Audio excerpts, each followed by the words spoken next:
Today is Wednesday, December 4th. It is 7:01 p.m. This is the Riverside School District 96 Committee of the Whole meeting. Kathy, could you call the roll? Okay, Mr. Barsadi? Present. Ms. Gunn? Here. Ms. Kalick? Here. Mr. Marhold? Here. Mr. Hunt? Here. Ms. Clapp? Here. Mr. Muirhead? Here. Quorum is present. Okay. There's not clear that we have any public comment. We do not. Nope. Okay.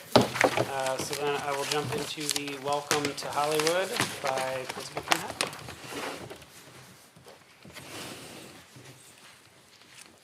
Good evening, school board members, Dr. Ryden Toy. I would just like to take the opportunity to welcome you to Hollywood School. Some of the great things we have going on right now at Hollywood. We're in the middle of our bags tournament. We play bags out on the cement there, and the kindergarten through third graders are in the process of setting their baseline score. And then they'll have 3 or 4 more opportunities to see how high they can score. So it's a competition with themselves. And then 3rd through 5th graders, they're paired up with a partner from their grade level. With the exception, we got a 4th and a 5th grader together, which has caused a little controversy amongst the 4th grade. But they're playing in a double elimination tournament, cornhole. So that's really exciting. It's also the 3rd day of our December to Remember staff dress. Today is plaid and festive flannel day. So you notice I have my plaid on. Tomorrow is wear blue and white. So welcome to Hollywood. We do a lot of things to raise the spirits, to keep people enjoying their work here. And you guys make it possible. Our theme this year, I love to give you our pin annually. Our theme this year is Camp Hollywood. So I'm going to bring around a pin for each and every one of you because you are an essential piece of the work that we do. You make it all possible. And then also, I'd like to share with you this summer, I met another principal, Tony Catani, who has started a podcast called the Proud Principal Podcast. Because we're all continuous improvement minded, we tend to see, and when principals get together, we talk about the challenges we have and not necessarily the things we're most proud of. So he asked me what I was most proud of about Hollywood. And if you take the opportunity to listen to the podcast, you'll learn that it's such an inclusive environment, that everyone has a voice here, and that the school can become whatever a member of the community wants it to be. I, as principal, am a filter, and I determine, number 1, is it good for kids? Number 2, can we make it happen, and do we have the resources to make it happen? And so we've been able to add a lot of things here, like garden club, volunteer club, and what I talk about most on the podcast is the Husky News. So I'm giving you a QR code so that you can zap that and take an opportunity to listen to that podcast. So welcome to Hollywood, and thank you for doing what you do. Thank you. Which episode are you on? Number 2, I was the first person he asked about it, and he talks about that in the podcast. He said he was so nervous, and I said, I was so nervous. Yay, thank you. I love it. Husky News is one of my most favorite and trusted news. And I know, Mark, that you do such a good job sharing it with the board. Not all board members are from Hollywood, so it does get shared around. Thanks. Thank you for being a loyal leader. This is very clever. Yeah. Husky in there. It's, well designed. All right. Thank you, Ms. Hefner. Before we get into the committee reports, does anyone have proposed changes to tonight's agenda? Okay, if not, I will hand it over to Ms. Gunn for Policy Committee. Yeah, this shouldn't take too long. I know there is a long list of policies here from Press 117. This is just a first read. These are not due until February, but because we will not have the January Committee of the Whole meeting, we figured we would just you guys a head start on getting first reads.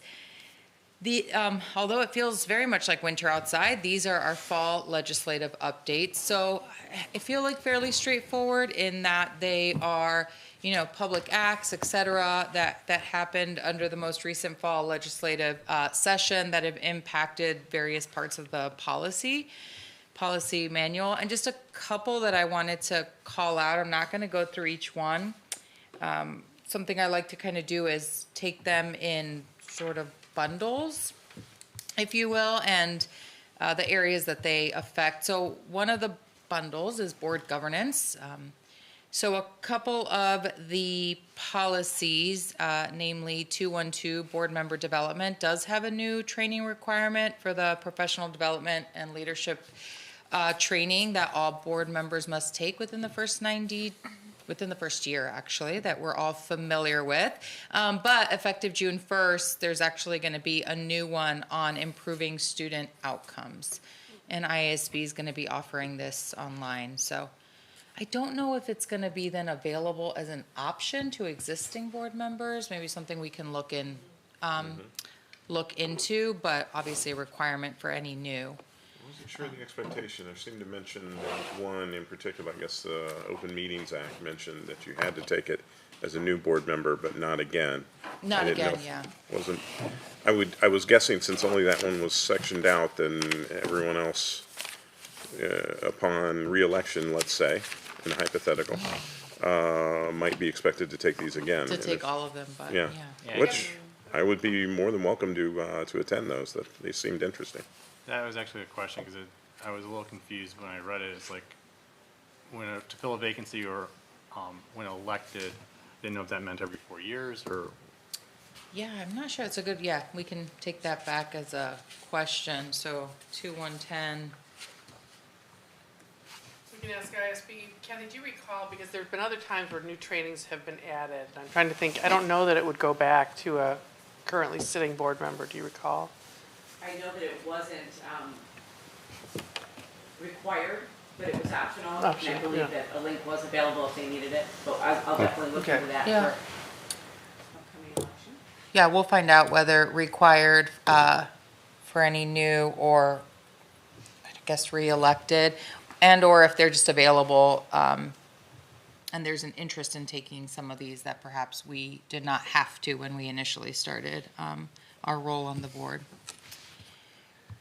Another one that technically falls kind of under board governance, but is an 8 policy, connections with the community.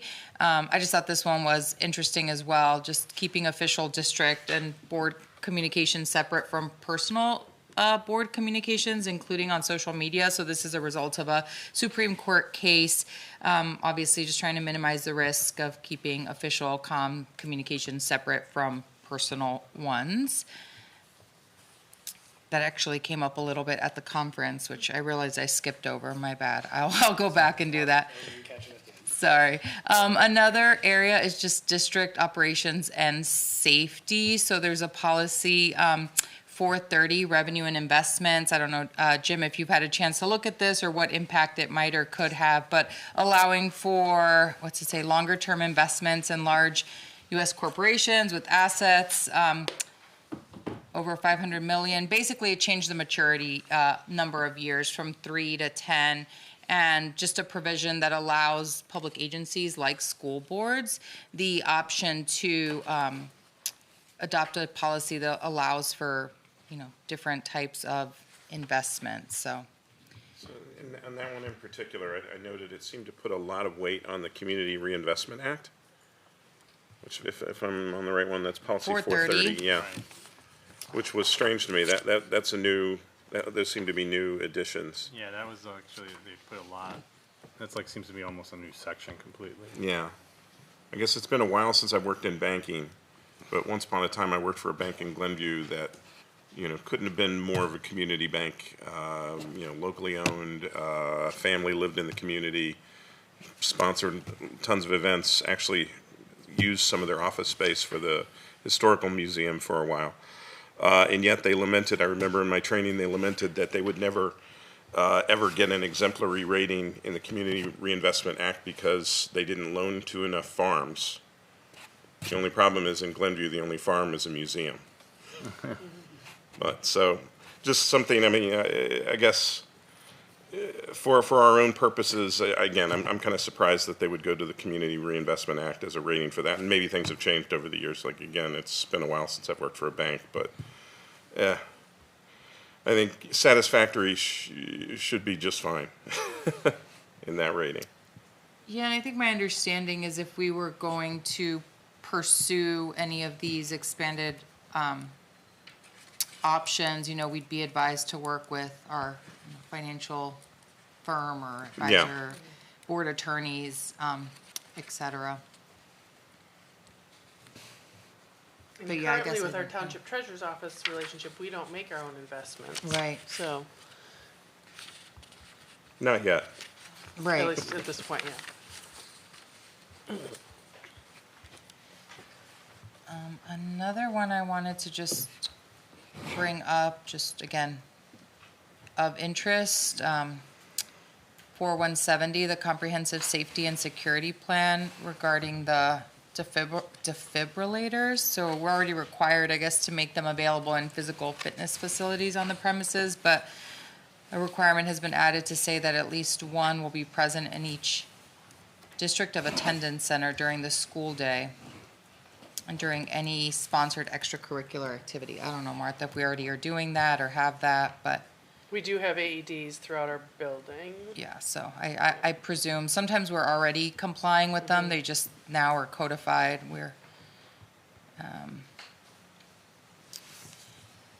let me see, what other areas? Employment and civil rights was kind of another area that came up under Press 117. The many items under the Illinois Human Rights Act were amended during the most recent session in the fall. Two of the policies, 510 and 520, they added 2 new protected categories. They include what's known as family responsibilities, which is a relatively broad definition, kind of like personal care to a covered family member, as well as reproductive health decisions. So these 2 new protected categories are added into both of those policies. I'm trying to think. There, yeah, it's defined in the statute. Yeah, I mean, it says in the Employee Sick Leave Act, which I did not read. Yeah, Like, is it pretty clear? I think it lays out exactly what constitutes family responsibilities, but it is pretty broad. I think some of the examples, much of what you might expect, but could even go as far as to provide like emotional support, mental health like support at home. So there is a broader definition. It is defined, but some of the examples, I was like, oh, okay, this all makes sense, provide, I don't know, care for, need to drive them to appointments, help them with mobility around the house, et cetera, but even as far as things like mental health support at home, emotional To your care. point, Stephanie, it says family responsibilities means an employee's actual or perceived provision of personal care to. Perceived opens the door to everything. I mean, because Yeah, it's, so- what do I think? So when you say it's broad, it's very broad. Yeah, that was the thing that struck me there, is that it seemed pretty comprehensive. So I'm not sure why one would leave such a wide open word in there. Doesn't seem to be helpful. Yeah, I guess if we need to evaluate it more in the future, we will. Yeah. Well, could there be a question asked to clarify that, or to ask why it was left open that while? Would that make sense? Probably. We can, I don't think we can strike it, though. I think this is one of those where we don't have any control over it. Or maybe we do. Yeah, I mean, it would again, be a our lot of these policy, were it just wouldn't public exactly go with acts. press, but it would be ours if we struck Yeah, it. but I think that's citing law. Yeah, You the can't Illinois override Human the Rights law. Act essentially added these 2 new definitions of protected categories. And it defined, well, the definition can be found, as you mentioned, Wes. Would, on yeah, what- so So I think the language is there. We could strike it if we want. The law still applies. So I think clarification wouldn't be a bad idea, but I don't know that we can modify the policy at all because it sounds like it's just updated to a specific state statute that provides that definition. It just feels awful broad to me. But I didn't read, like I said, I didn't read the sick leave act. So if there's more. It too targeted- is broad, so even without the word perceived, and I didn't fully read the sick leave act, I just saw some examples that fall under it. But even the examples or the definition felt broad. Yeah. So even without the word perceived, which I did not necessarily catch, Joel, I already thought that it was very broad under its actual definition. Yeah, I mean, So- maybe I guess we'll.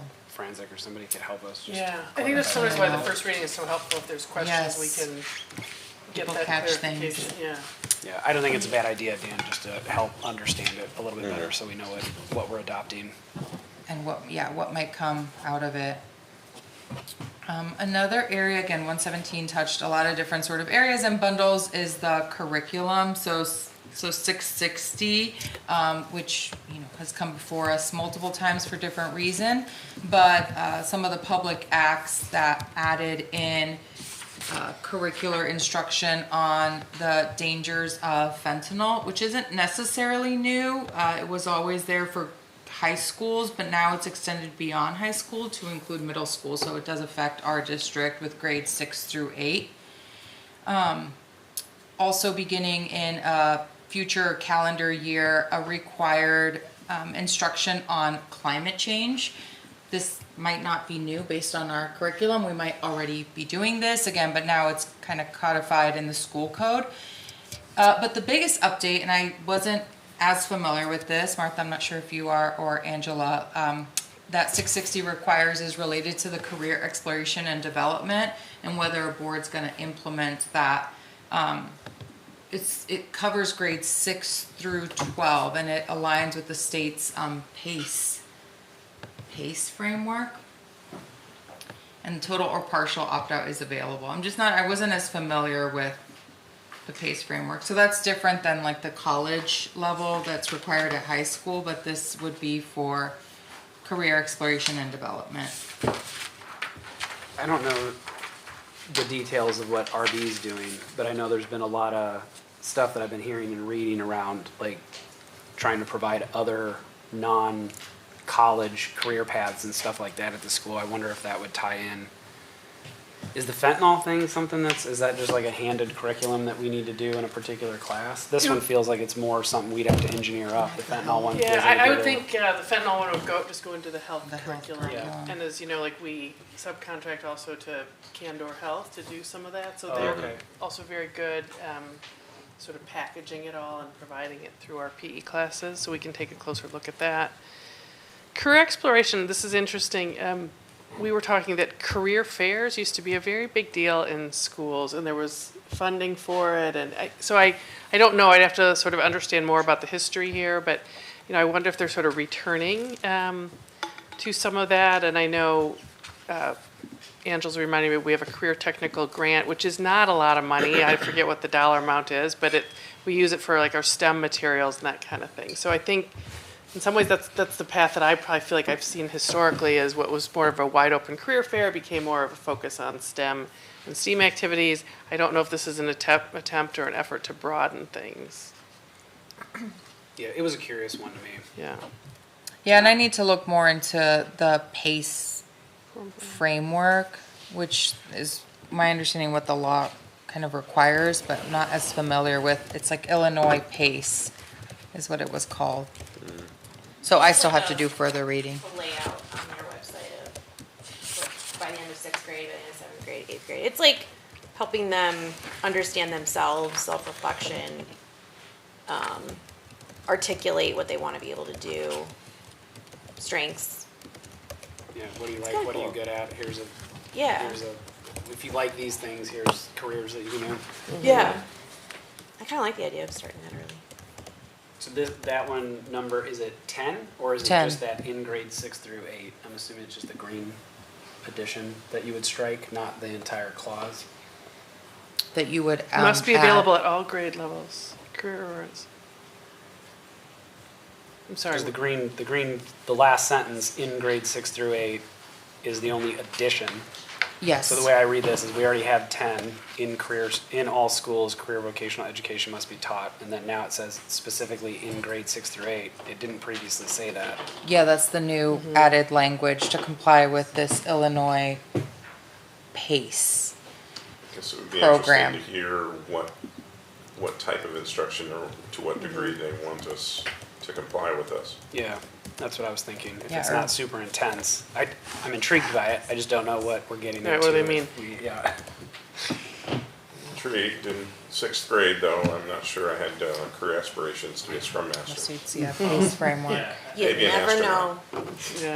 but I guess when I read it the first time, it made no sense to me. Just because it starts off all schools and then it specifies 6 or 8. Yeah. So it seems to be, there needs to be, this is, in my opinion, this is poorly worded, poorly Yeah. written. And so, if we can just get clarity on what really, what it means, because I don't understand why we're calling out grades 6 through 8, but then we say all schools. So all Yeah, schools, is all that schools, preschool all grades, through yeah. 12?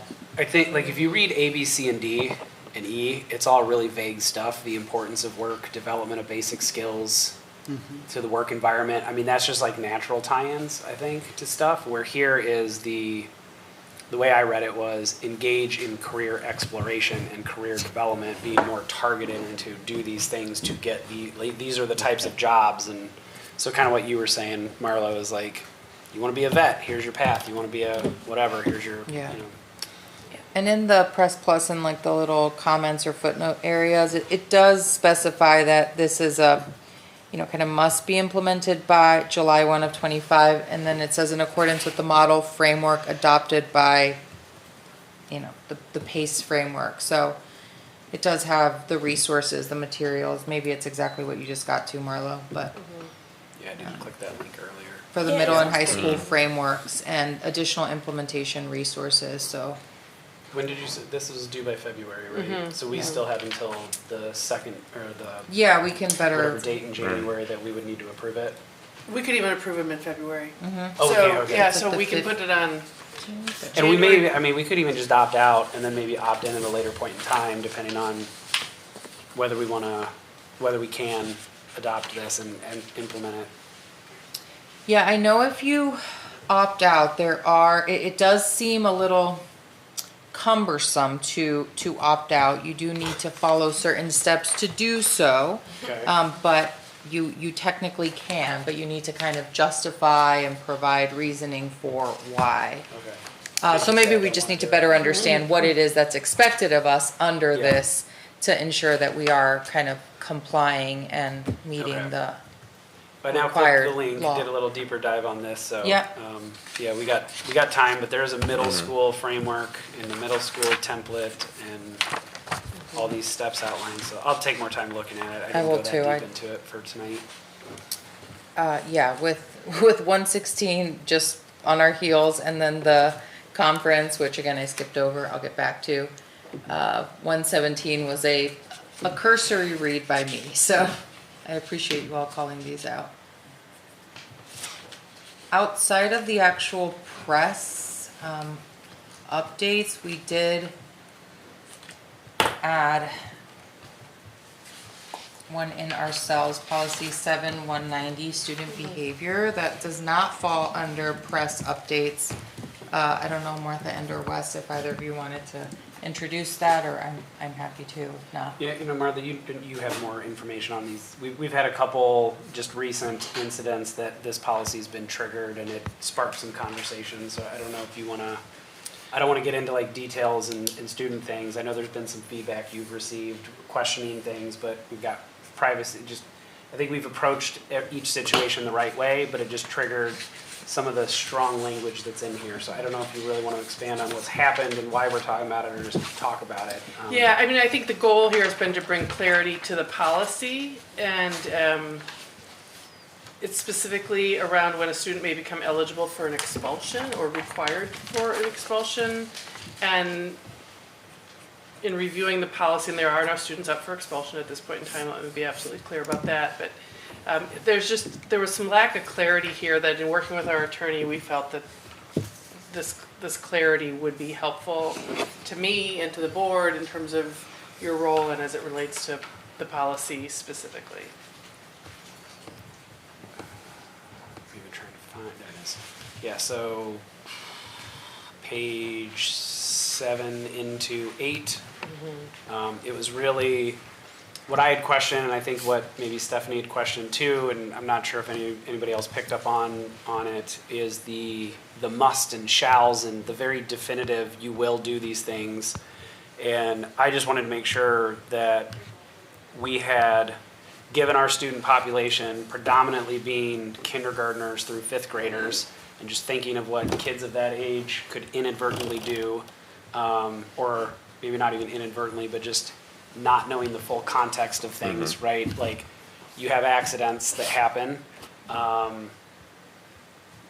Do we really need to expel a student for accidentally having an object in their backpack? A lot of our kids are involved in community events and things like that. One of the incidents was just an accidental discovery during school, and it's like that just, all of the data around expulsion and, you know, even missing a couple days or weeks, we're talking about truancy, and now we've got this language that says you must expel a kid for a period of at least a year. I just questioned that a little bit deeper.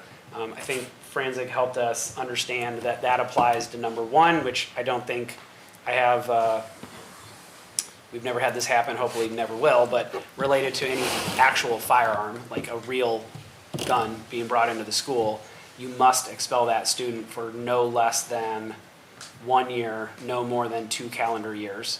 And then number 2 is basically anything else, including look-alike firearms.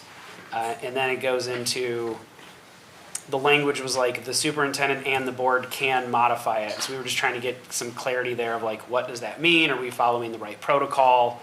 Is there anything that we could do to modify this to just make it more clear what our intent is, and that we will address these things case by case? I think every individual case now and in the past that I've been involved with, it's been a really good closed session debate around what was the circumstance, what was, how was it handled, how did everybody in the situation respond, things like that. And we've taken various degrees of action accordingly. So that's really kind of the basis. Stephanie and I met last Monday, I think it was, and kind of kicked this around, and we thought it'd be good to bring it here just to have an open conversation to see if there was any other questions or feedback or anything like that. So was this a custom policy that a previous board drew up on its own, or this is what? No, I mean, this one is really straight out of school code. It's just that, given literally the grammatical structure of the policy, there were sort of different readers making different interpretations.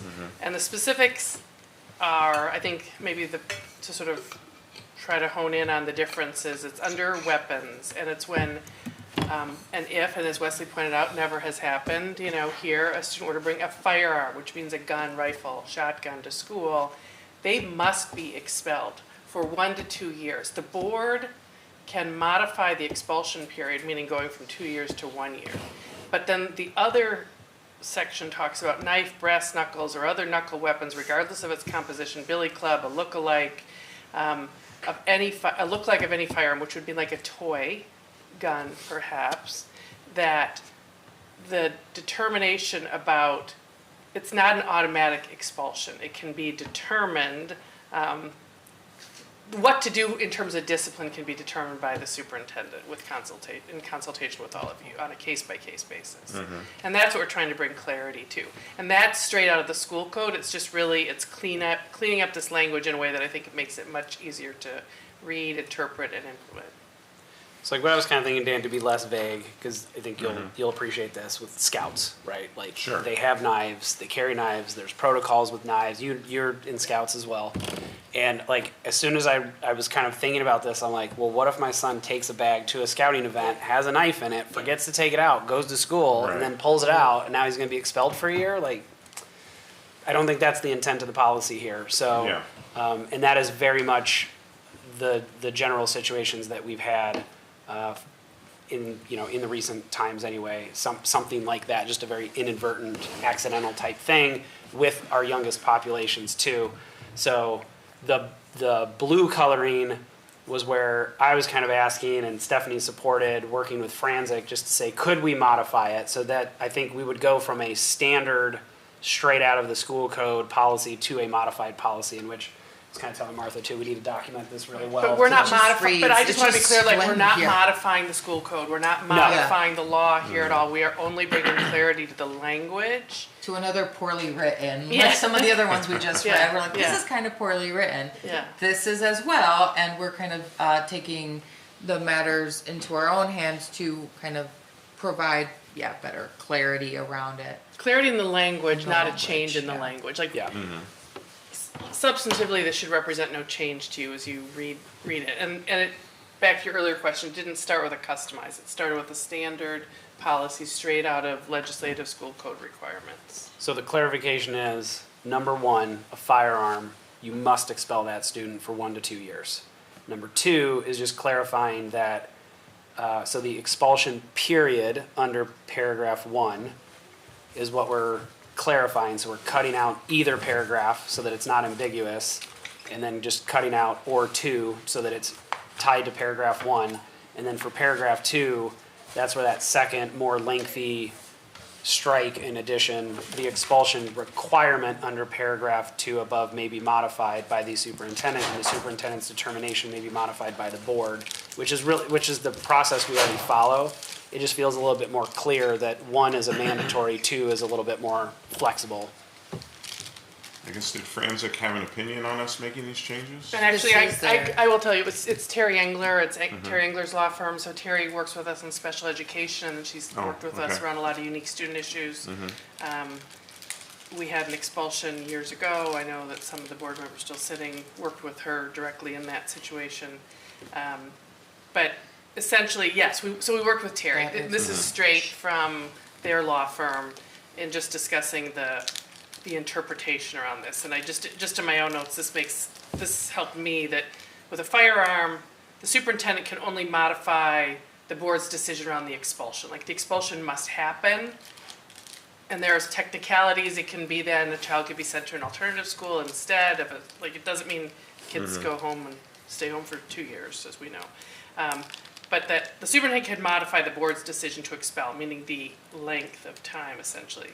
With the others, sort of the others described as like knives, the lookalikes, et cetera, that the superintendent does have some discretion, and I can modify the requirement as opposed to the expulsion period. And that's, again, if the board is comfortable with it, but that is what it has said. It's just been hard to interpret. And I don't think, I know I even shared this policy with some people now. I said, just read it. Tell me what you think, and just trying to read it straight up. And I think just the structure of it and the wording and the writing of it was not clear enough.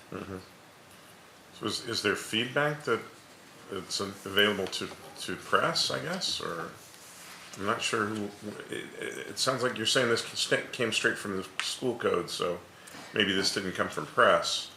No, it came from press because basically what press does is they take the school code, right? They take legislation and they write it into policy form.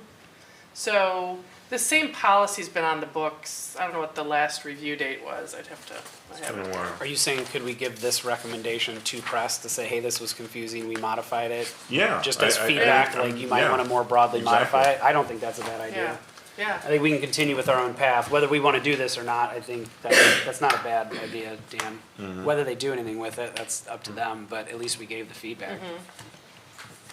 And if we decide to approve this, we can give them the language we used with our Yeah. own private attorney. Does it make sense to everybody? No, This is it the does, first- and yeah.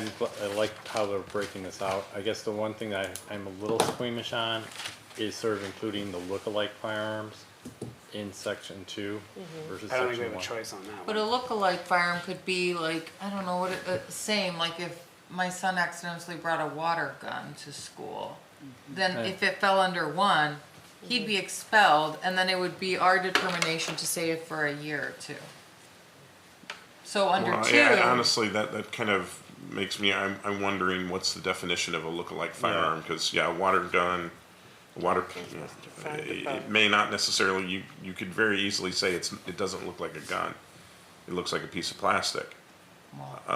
But, you know, I guess I just don't know how, or it would be up to whoever's interpreting this, what would constitute a lookalike firearm. It does say as defined above, but I mean, I think I'm not an expert in this, but the way I understand it, even if you bring like even those toy guns with like all the colors on them, I believe that is still considered a weapon. I think it is. Which personally I think is a little silly because most of them, especially Yeah. if they're like brightly colored and stuff, like nobody in their right mind. But there are some guns that, yeah.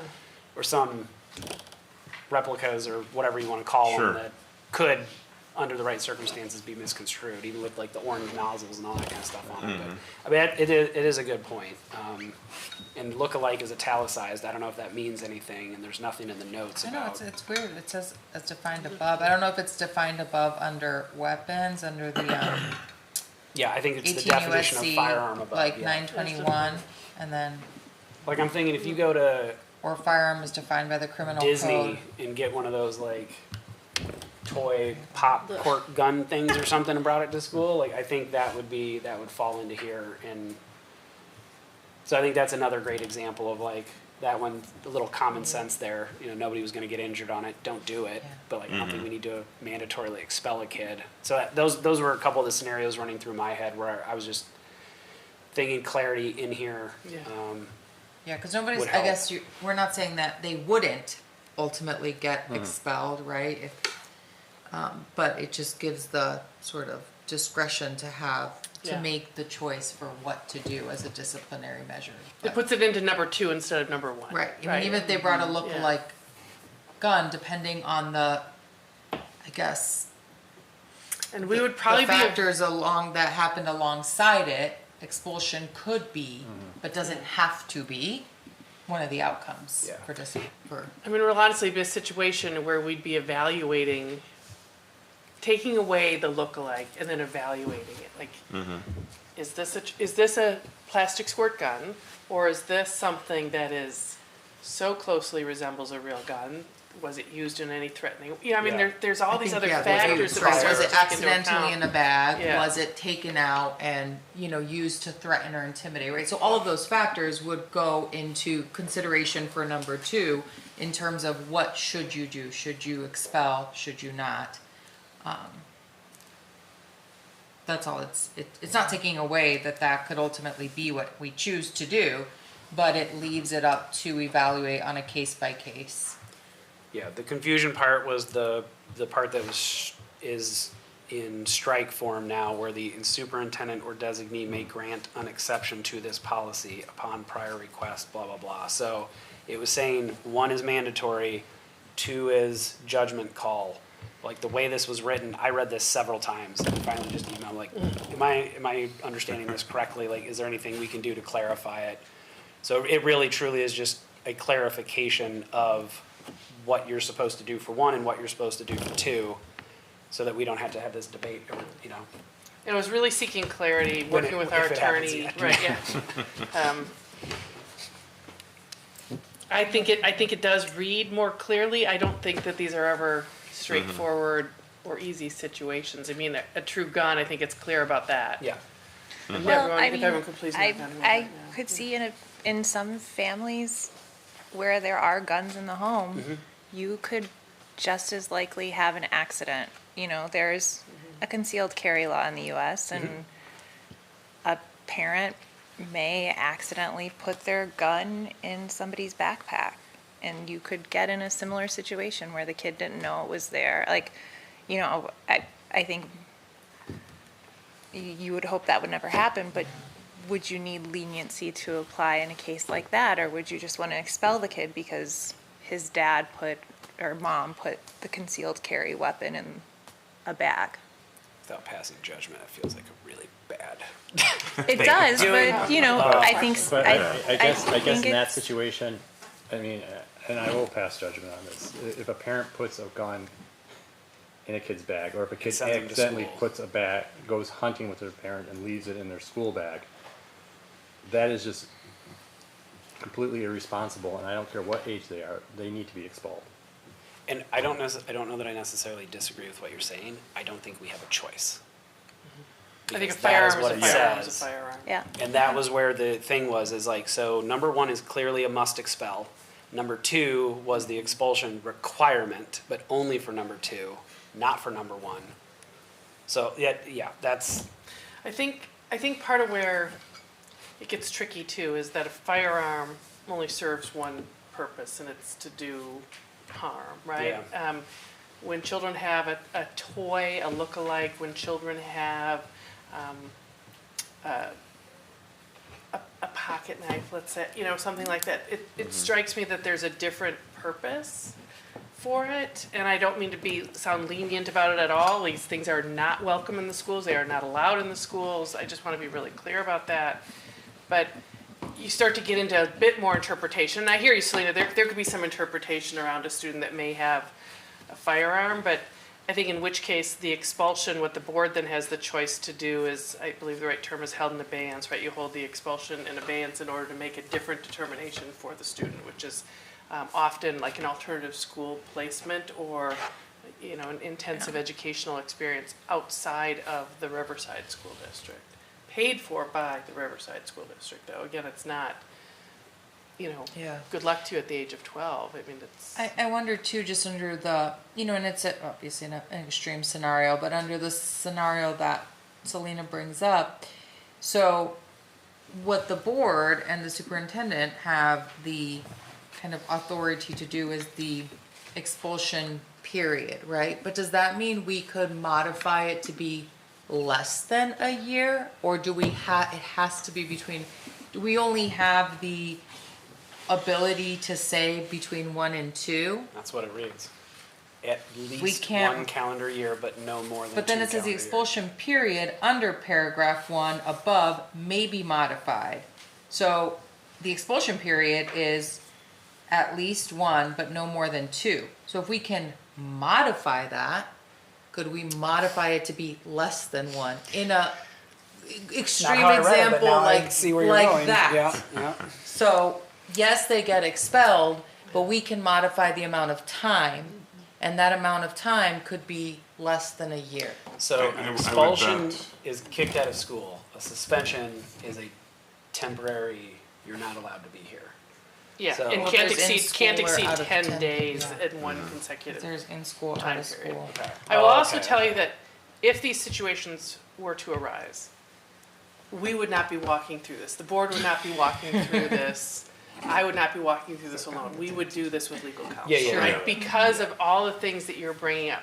There are extenuating circumstances. Does the child have special needs? Does the child have a desire to harm himself or herself, right? Like there are all these other factors that a lot of, and this is why this policy also is somewhat confusing, is when Senate Bill 100 came out, it said you need to treat children case by case and there should not be zero tolerance around school discipline because there are so many unique and extenuating circumstances around supporting young children. But then it still says, but if you bring a firearm, you're out. Yeah. The reality is, our own experience here years ago with an expulsion was that the board modified the expulsion, which still meant time out of school, right, into an alternative school. So I wonder if it also gets into the, what do you What mean does by expulsion expulsion? Yeah. So Okay, well, I think there's still, and I don't want to say leniency necessarily, but unique considerations for. There's avenues for interpretation and adjusting to the circumstance.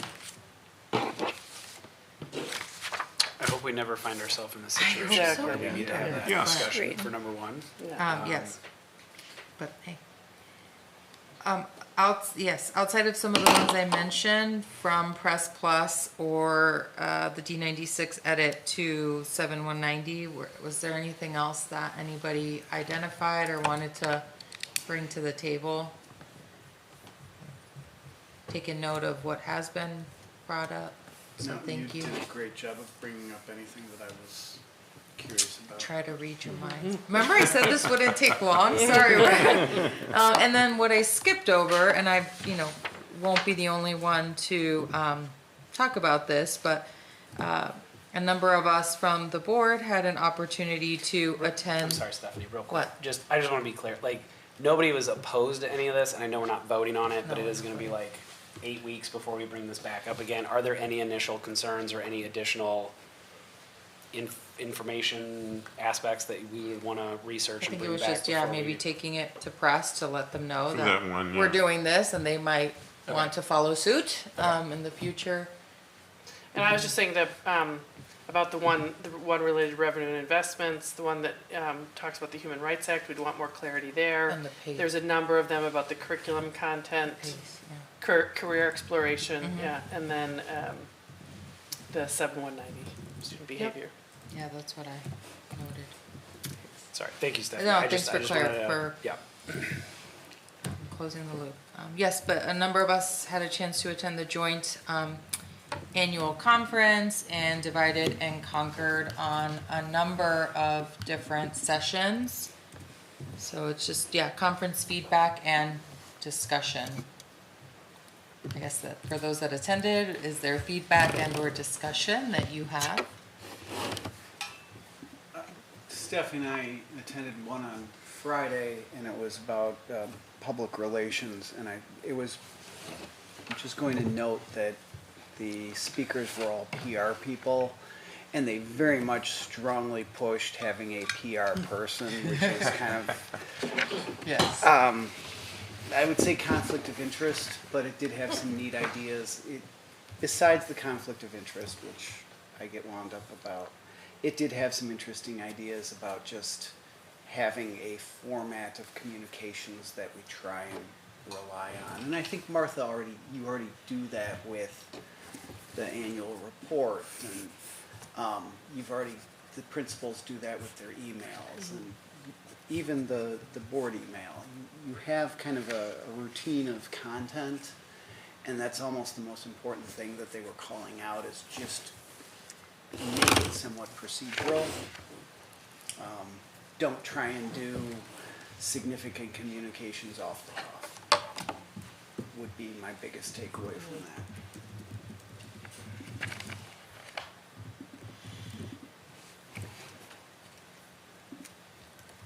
It's hard to say, or hard to admit that this was the first time I've attended after all the many years, and it definitely was worth attending. It was a great use of time. I would be somewat concerned that in future years, how many years could you go to this before things start to get a tad bit repetitive? It got a little repetitive for my second year. I poorly chose one of mine. Yeah, some things, yes, are not worded as well as they could be. Yeah. And some things, yes, definitely the people hosting them can have a vested interest in what they're saying.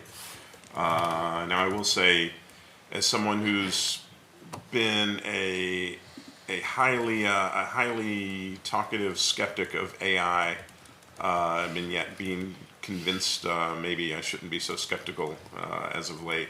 The AI session definitely was very eye-opening.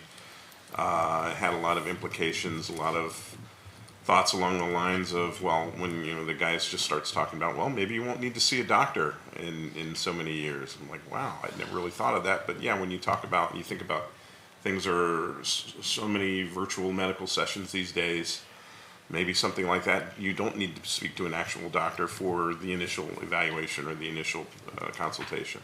Then also some other things like, digital divide, thinking of things in terms of, I think it was mentioned that AI can be quite hilarious sometimes when it hallucinates and makes up its own facts. And again, the guy giving the presentation, so whether to believe him or not, he talks about, the free version of ChatGPT definitely hallucinates quite a bit, but when you start paying for it, a lot of those hallucinations go away.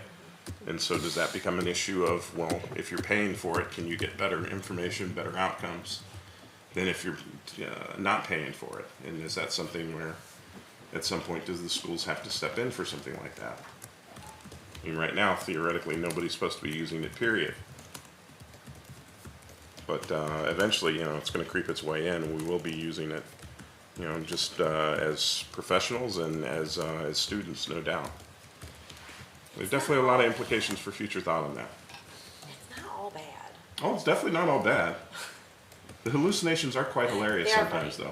though. The Microsoft had, if your company subscribes to Microsoft has Copilot, and Copilot, doesn't like save the information that you put in, so it's a little more secure. So we've told, like, I just worked with somebody at the college on using it to make cases. So like you can like upload like a lecture and then say make like the transcript of a lecture from a recording, and then say like make me a patient case in an ambulatory care clinic, and it's really useful.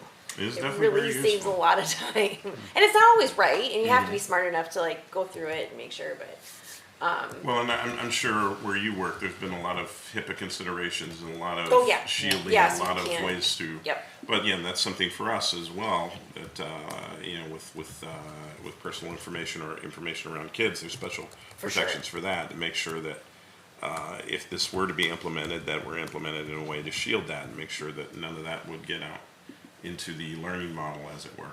yeah. I should upload policies next time. Be like, tell me what to tell my board. That's a good idea. Some I mean, I do have a weird enjoyment out of reading these. Yeah. Okay, I do, but I should just be like, if you were pressed for time. You Come- could, yeah, you should tell me upload what 7:190 and say, how would you make this clear? Yes.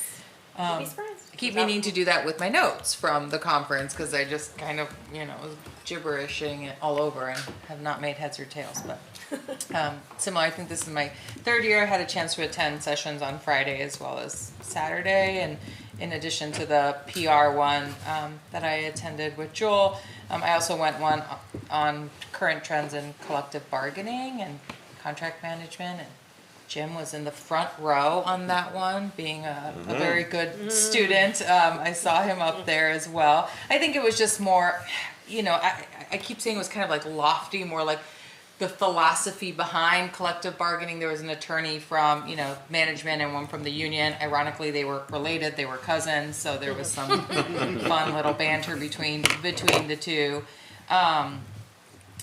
But I attended that, and then just some promoting your district story through storytelling, some marketing efforts to connect with the community. I did Doug Bolton, who I know has been a speaker at our Institute Days, director of school consultation on the power of belonging, which was a really powerful session. And I followed that up with a step-by-step approach on how boards can support equity, which was done from the Arlington Heights School District 25 board members that were very impressive. Wesley was in that one with me as well. So, pretty well-rounded sessions that I had an opportunity to attend. None felt repetitive for me yet, but I skipped Yeah. all the policy ones. Right. And mine was, maybe it could have been worded a little bit better. As soon as I got about 10 minutes after I got in, I was like, all it was the IASB, this is how you govern yourself, which is what we get every year at the self-assessment. And I just went, well, that was a wasted hour because I've heard this so many different times. But I guess always good reinforcement that we are following those processes. And then I think the second one was, I don't know if it was as directly as applicable as I was hoping, but I did see a lot of reinforcement there. There was a person from a large district up north and then a person from a larger-ish district down south, and talking about how you use the budget to just provide equity. And they did, some of you are probably familiar of like the whole thing of equity and equality are different things. And so they were talking about how the staff goes around and they look at the different schools and what the different schools need, and then they budget accordingly. And so not every school gets $1,000, but this school might get 3 and this school might get 500 depending on the needs of the school. Both of those districts had their diversity was much broader than ours, with like low income students and rural students down south, and all these different things we don't necessarily deal with to the same capacity. But I think, as I think about our budgeting process and just talking about the different schools and just all the facility stuff we did, right? It's like, what does this school need compared to their size, compared to the others, all that kind of stuff. So I feel like we do a pretty good job of what they were trying to enforce. And then I attended the same one with Stephanie, which was very interesting. They definitely do not have their equity stuff solved, but it was interesting in their recent, I don't remember how recent it was, but the superintendent search, and like they had equity and somebody that's equity minded as a very specific feature characteristic that they wanted out of their next superintendent. One of the board members got a PhD in studying school boards in Illinois about the ones that are more effective and why.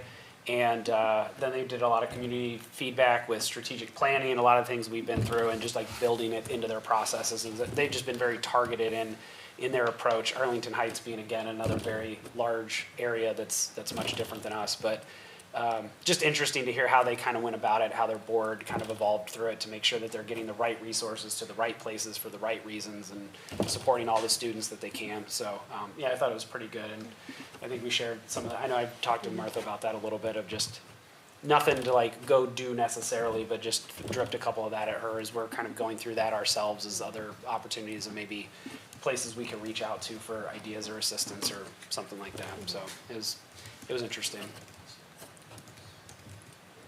I think you were the only other one who had some other thing. Yeah, no, I went to some similar to you. I went to one that I was like, oh, that was not written very well, and so wasted an hour.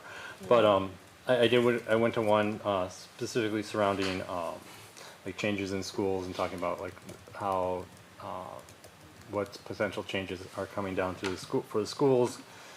This legislative session. One though that I thought was very interesting was like sort of pertaining to fund balance, because I know we've had lots of discussions at around this table talking about fund balance, and it's interesting that it's pretty much what the school district. I mean, there's a lot technical, like there's a lot of technical aspects that go into sort of determining the fund balance, like when you do it, how do you do it, what type of accounting accrual you do, what kind of accounting you do to come up. Determine your balance. But I guess the thing is that one thing that walked away with that a low fund balance, and low fund balance is actually sometimes even below 25%, doesn't necessarily affect your rating for bonds or anything like that. That's actually a really small portion of when you have to go out for bonds. So it's not that as significant as you would think when you go when you go to borrow money. So more, and they also basically said it determines on your school. A lot has to like, what is your comfort level? But it's not like I personally think sometimes we spend too much time worrying about like fund balance. I think we have a good one. I think ours is relatively high compared to other districts in the state. Not nearly as high as it used to be, though.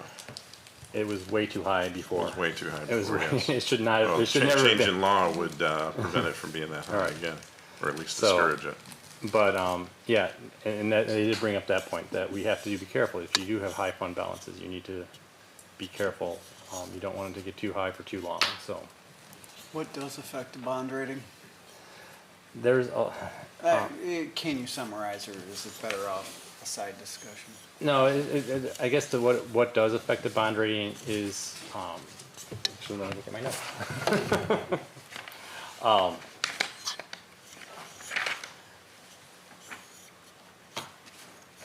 So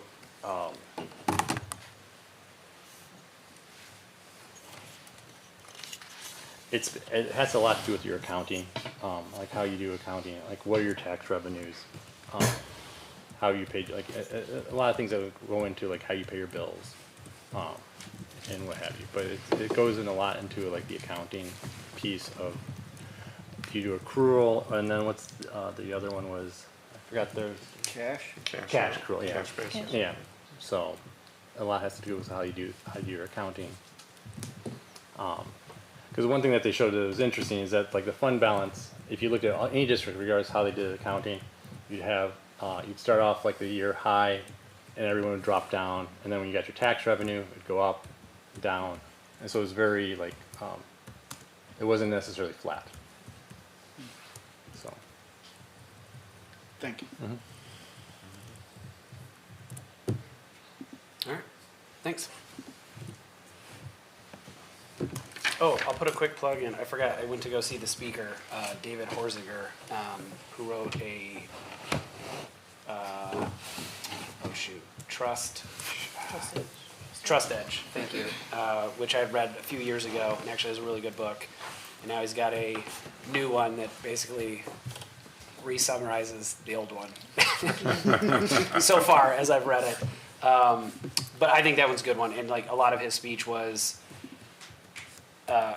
economic wide, but then he'd bring it back to the school things and just really talking about how we just in the current environment, the degradation of trust in institutions and how as board members, as administrators, like trust means a lot and it doesn't take a lot to destroy it. So just, you know, being careful with it and why it matters. And so it's pretty energizing for 8:30 in the morning, I think what it was. But yeah, if anybody's interested in that stuff, like I am, The Trust Edge is a pretty good book. All right, that is it for policy. Thank you, Ms. Gunn. We'll move into talking about tax stuff. We'll move into Finance Committee. Mr. Barsati. And I'll turn it over to Jim.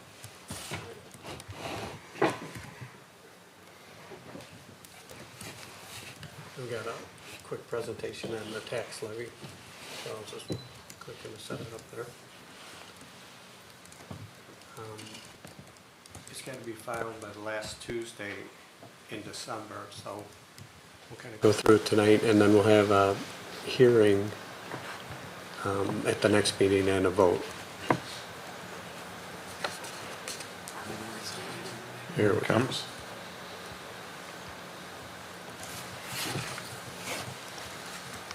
Somebody charging their phone?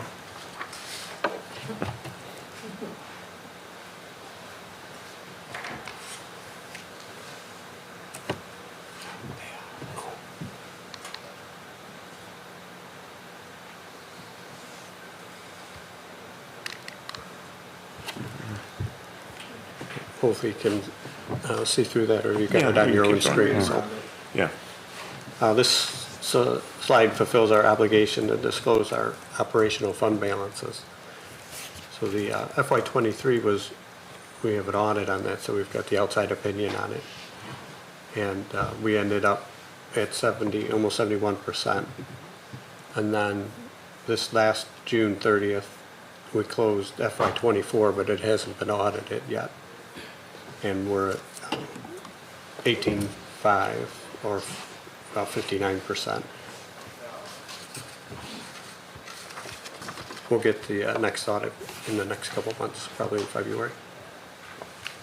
I just want to make sure you know that almost all of our revenue, 86% of it anyway, comes from property taxes. Jim, can you remind me what the other local is? It might be if we rent the gym out. Or is it the personal property tax? There's a personal... CPPRT, that one, that's state. Oh, okay. They replaced an old tax. So, quick definition here, the levy extension and collection process is really a way to get all the property in the area and turn it into revenue for the district. And the first step, what we're talking about tonight and hopefully approving next meeting, is the levy. And that's what, the first step is to request what we need. And you can see I put the last couple of years up there. Tax year 2022 was 28.7 million. Last year was 30.1 million. And this levy that we're going to look at for tax year 24 is 31.3 million.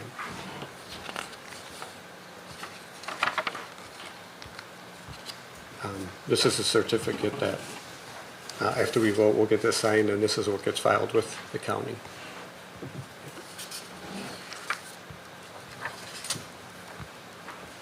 After the county has it in their hands, then they come up with what the extension is, and that's, they'll take your request and turn it into what they'll approve, which very often is close to what the levy is. By then they might have better information on new property that we don't have when we put it together, things like that to throw it off slightly. Again, we had 28.7 million, then 30.2 million, and we don't know what they're going to tell us after we file this one until we get it. This is the report. I think was originally written before COBOL, but it's, it works, and this is what we get back after they decide what the extension is. So last year was the last one we had, 30.2 million. And the last step is how much, so that extension is what gets billed to all the property owners. And then what we collect, ideally, is what gets billed to all the property owners, but it's often more like 99.5%. Maybe some tax objections, or there could be just some real delays in paying on a certain property. And hopefully when someone else takes it over, then that will get caught up. For tax year 23, we're at 98.3%, but that's not very old. It still comes in. And the year prior was 99.7%. So by the time they all trickle in at the end, we're usually above 99%. And there's a report from the county treasurer's office where I can go out and see what's coming in, so I make sure it ties to the balance that the treasurer has for us. Now, these are the steps we go through for the levy. Last January, November, the CPI came out at 3.4%, and it was much better than the last couple of years for inflation. And then December 4th, tonight, we used that last one from last December, came out in January, as the cap for this 2024 tax levy. And on the 18th, we'll have our hearing and approval, and then I gotta file it by the last Tuesday. Then the county treasurer should start receiving the first installments in March of next year, and it's an estimated bill, your first one, and then the second one, it's finalized. And then around September, we start getting the revenue from the second payment. So while these are the steps that we're going through going forward, the green one up here is 2023, so the previous year. We're starting to get the money in, March through September, it's already come in really. And we're already looking at the next year, so this coming January 11th, give or take, we should know what the next CPI is. And I think it was, no, I got it here. So far it is 2.9, yeah, through October. I don't have November's number yet. But these are kind of cumulative, so you can see the orange one was 7%, we had 6.5%. And then the one we're working with on this levy is a 3.4%, so we might be slightly under that when this comes in. If you go all the way back to 2020, we're only at 1.4%. I heard you just say it, but I just want to call that out because of all this talk around inflation. Like, these are not independent numbers. Like, costs are not going down. Oh, right. They're just not going Yeah. up as much. So it is No deflation. whatever the order is here, 1.4 on top of the 7, on top of the 6.5, on top of the 3.4. So things are getting cheaper. It's just not going up as much. It's nice in your 401k, but it's not so Yeah. nice when you go to the store. Yeah, well, to your point Jim has the history of CPIs used for the PTEL, and I mean, first thing I saw or caught my eye was 2021 plus 2022 is 13.5%. So in 2 years, everything went up a lot, and we're gonna live with that pretty much forever. Yeah. Like you said, it's not Yeah. going down. So I talked to a lot of people where they're like, oh, well, inflation's going down. I was like, well, but It's slowed down. it's not deflation. It's Yeah. just not as much inflation. It's not so. raising in price as much, but Yeah. that price is still there. Yeah. Any other questions on tax levy? Thank you for moving from last meeting to this meeting, Oh, since we sure. got a little lengthy last Yeah. go. And it builds I think the- it's important Right. to have this when we go through it, just if anybody, And it anybody's builds the watching. anticipation, I think. I think it's important to note, though, that that's, just in case folks are listening, for those years that, that CPI was so high, we are capped at 5%. Right. Yep, even though there was years with 7 and 6.5. Well, and this is gonna tie into facilities, but in the resolution you've got, you have a budget item for operations and maintenance of 3 Right. million. And you used to have 1 typically, correct? Yeah. It used to be 1.1. 1 million? Yeah. They're Yeah. give or take about a No, million. that's, Yeah. Well, we're gonna start tying it more to the Yeah. long-range plan. Right, and I think that's the primary driver behind how the percent of fund balance is going down from 23 to 24, is on the facilities projects, correct? Right. Yeah. Yeah, I think we're at 120% back originally when I got here. And we invested it in all the expansions of the building Right. and repairs. We were at 120% fund We were. balance. Yeah. Yes. Yeah, but we touched every school. Yeah. Yeah. No, And- I didn't and- realize it was that yeah, high. That was it wa- before. and Pretty high. we didn't go to referendum. Yeah. I mean, And I, that's amazing, really. Yes. yeah, I don't know any district that could undertake anything that we did Yeah. without going to referendum. Yeah. Nor borrow money on that. Just so I'm clear, at the next meeting, will we be voting to approve a tax levy Yes. increase of 3.4%? 3.4%. Okay. And there's a public hearing for that, that's a requirement at the start of the meeting. Right, we followed all the steps for the PTEL for the tax cap rules, even though we're not going above that. right, we hold, in other words, we don't really have to hold a public hearing. Right. Because we're under the PTEL limit or at it, but we do hold a public hearing Yeah, out I of think due respect it's a to the better taxpayer. practice. Yeah. Right. I think one of the sessions I attended, that was a recommendation. Yeah, but you wouldn't want one business manager to leave and another one come in and like, well, we never did it before, but, Yeah. you know, this is the time we need to. And your filing deadline is the end of December. It's, last Tuesday in December, which is the 31st, but I'll probably get it in before New Year's Eve.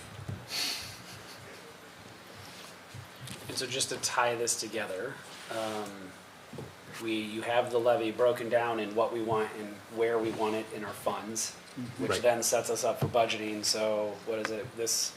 You file it, the county tells us yay or nay or how much we're getting or whatever in February?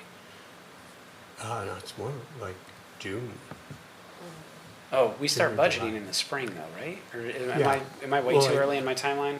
It's, so I set it up, one of the forms you might see attached there is, if we have, they tell us, if we have to take something out of your levy to get to the right number, where do you want us to take it from? And Yeah. some people say, take it all, you know, balance it. I just take it from the education fund, because I pushed everything extra there. And that, so the other numbers are predictable then. Okay, so I guess I've always been separating the levy from the budgeting, but the levy really is the budgeting because they're giving us the money for the budget. You're saying this is why I need the money. So, Yes. okay, all right. I think I've got this backwards in my head. So then when we get to the budgeting next time, that's for that school year, but then you're doing that for the next school year with this levy. Right, so this Yeah, okay. money will come in. I think I had that reversed in my head, but that actually makes more sense. Okay. So then, yeah, so in the spring, I mean, this is like the most formalized thing that I think we do because it's all like these dates and all that kind of stuff. But yeah, this is the levy asking for the money, and then we get into the budgeting at some point next year of like approving the budget for the next school year, and then start the process all over again. So, Right. By then, we'll know what the extension is for that next budget. yeah. Because Oh, got it. such Yeah, a yeah, delay yeah. for the Yeah. money to come in. Yep. Okay. All right. Anything else, Dave? Nope. Nope. Okay. Thanks, Jim. Okay, that moves us into facilities. Mr. Marhol. Yes, sorry, clicking through. Two things we want to do was revisit the MOUs with the architect for the 2 projects. The 2 projects being the Hollywood roof and then the Blythe windows. And we've already had some discussion on that, but this is at some point we have to decide if we are going to sign these MOUs or go forward with them or not. So we've had a lot of conversation about it, including questions about, is the current firm the best firm? Ramesh, this actually ties slightly into the IASB conference where I did attend a program on another district up in Wilmette that had done some renovations, and one of their suggestions was the owner's rep. They highly recommended it, and the way I'm tying that back in is we do have a owner's rep, and as he described at last meeting, he does negotiate with DLA, and he does negotiate them to what he believes is an appropriate price for the work that they're contracted to do. So now I should just open it up. Are there more questions on the MOUs? As we kind of talked about before, I did have some reservations when I saw the original numbers, but I went back to some of the state guidance, and their numbers do appear to be within reason for the work that's being, the work that they're doing for remodeling and based on the estimated value of that future work, i.e. their fees appear to be reasonable. And just to reiterate, these MOUs, because we had a long conversation about it last go around, from a budgeting perspective, I feel a lot better seeing that $2.7 million maintenance item in our budget for next year for when we will actually pay for these. But these approvals are purely for the fees for the architect to start designing the Yes. needs to go to bid and all that That was kind of stuff. why I called out the budget number to show or to indicate how Jim has programmed that budget to do the work, to do the actual construction work in the future. And you are correct that right now, the only thing that we would be approving is or will approve, potentially. And would be paying the for, I guess, 'cause- fees for the architect to design the improvements and then do the construction management for them. I should correct myself. This is the DLA has included in their fee the construction management for Hollywood roof. For the windows, they have only gone up, their fee only reflects and is reduced to only go up to construction drawings, which would then give us, basically they're breaking it out. They're dividing their fee into, here's a design piece, and then in the future, we would see an MOU for the construction administration piece. And as far as I mean, it's called out here in board book anyway, at least in my version of it, that the roof and the masonry are projects that they will do now, and we will bid now, and we will approve January-ish and do in the summer of 2025. And the windows, we have decided, the design work needs to be done, and then there's They're gonna take a lot more preservation. time to do that, just Yeah. to get the approvals from preservation. And we'll have them ready, but we're not gonna do that as a summer 25, it'll be a summer 26 if we choose to go forward to it, but we have a lot of lead time on that. but- Ramesh's big concern was that the time to fabricate the windows is significant, 16 to 20 weeks. So even if you bid it in, say, February or January or February, you're not opening the bids till March. Well, that's the third month, so now we're talking about 5 months, 4 to 5 months after that. The contractor would be rushing to install the windows most likely, which is why it's better to shift this to 2026 work. Yeah, and what I heard Ramesh say is, like, the roof and the masonry really need to be done, particularly the roof, the way he was describing that. The roof has been mentioned a few times in the past. I know we did some repairs a few years ago. Yeah. And if you, in board book, it shows a picture of Hollywood. and we're doing a piece of it, the low roof, and that's the way we've been doing, I believe, all the roofs in the district is kind of pacing it out, because generally they are of different style of construction. I.e., here at Hollywood, on the two-story portion, I believe it's a shingle roof. On the low portion, I think it's a membrane roof. Different kind of work, different people, different equipment. So that's why we don't necessarily do it all at the same time. We separate it out at, say, Hauser and Central, because those are just such gigantic areas to deal with that it would probably be an absurd cost to try and re-roof all of Central Hauser at the same time. Yeah. Sorry if that was too No, I've much. thought about that plenty of times. Like, that's a big roof. But it's been done that way. This is just continuing on with what's already been done. Yeah. We've been pacing it out for years. Now, am I right in thinking that the Blythe Park MOU has changed somewhat to a fixed fee and how it being fixed fee before? I thought it was. I did not go back and compare to the previous. Jim, which one was it that they rewrote? Which of the MOUs? Yeah.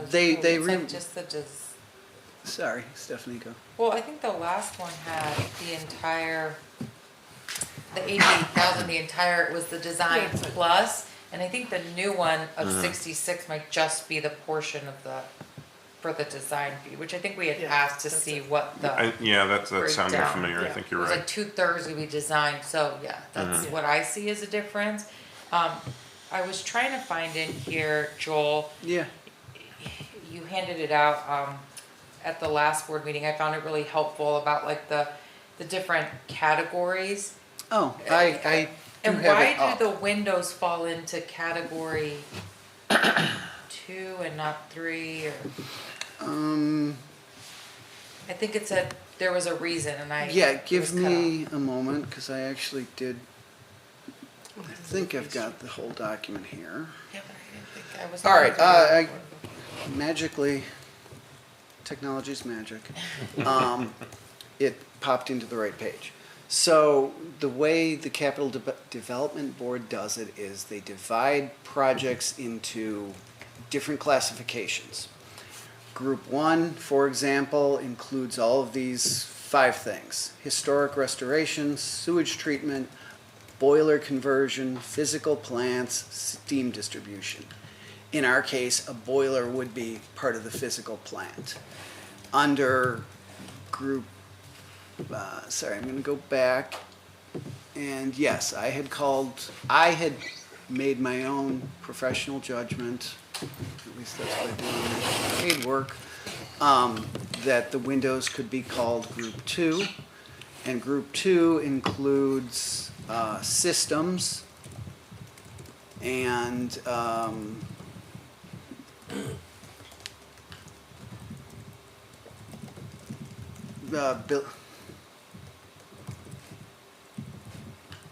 honestly, I'm wrong in calling it Group 2. It should be Group 3. The thing is, Group 3 is actually, I don't know why I did that. There was like a note that's like, because we have already selected the. Yes, The that was, window- thank you. Anyway, and whatever grouping, it's like if they fell under the other group, then the fee is on the higher end. Under the group that you are saying they're in too, then the fee is right where it kind of should be. But if they were categorized as the other group, then the design fee is a little on the higher end. I said Group 2, and I said because we've already picked the window type. They're still going to be challenged with installing those, or doing a design that is sympathetic to the existing facade, which is what the historic preservation is going to focus on. That was why actually 10 years ago or so, we actually tried to do the overlay on the windows, which was, the whole point of doing the overlay was to maintain or retain the same window mullions, the sashes, the window frames. because that's an existing metal system, which is fairly rare nowadays. They don't build things that way because they're just single pane windows. The ones that are in there now, and the ones that will go in there will be single, or can they? I think they'll be double pane. Oh, okay, but we can still use the same frame. That was a good question I had. Is Will not be using the same frames. No, What okay. they will be doing is trying to use a frame that looks similar in size and color, and like they'll pay attention to like the width of the pieces between the glass. So they'll try and find something that is close enough to existing to be respectful of how it was originally designed. So they will rip that entire window wall out, so to speak, and put it in with modern ones, but they're gonna do their best to Yes. make it look like it currently does. but with Correct. Modern, It probably said, which is what we did with the expansion, and I remember they had a heck of a time trying to match the wood, or I think it was something with the facade and matching it with the rest of the building, and it was that. it was just tricky. It was the siding and it was, I The goal is can't to pronounce make it this look right. sympathetic to the design as opposed It's to a matte. phenolic material. I'm mispronouncing it, but it's basically a resin-based, much higher tech thing than your typical wood siding. But I think they did mention that, yes, they would be thermally broken and appropriately energy efficient. Which should, it sounds like that's the main kind of, outside of them breaking and being difficult to replace, but just like, it's kind of cold, they're just not very energy efficient. So, not an emergency project, something that we need to get on, because this is, my understanding is the windows have been an issue for several years now, like breaking and replacing and things like that, so. But this one was okay, at least what I heard Ramesh say, like, the windows are not super important, the roof needs to be fixed, the masonry needs to get going. I agree with that, just being in my industry, like, those are important things, you need the building envelope to be sturdy. The windows seem more of like a, we need to do it, but it's not an immediate need type thing, but they have plenty of lead time to try to work. I just remember that extension piece getting kind of tricky, working with preservation and finding the right materials and designing it and all that kind of stuff, so it almost feels better that they have this extra lead time to work on that.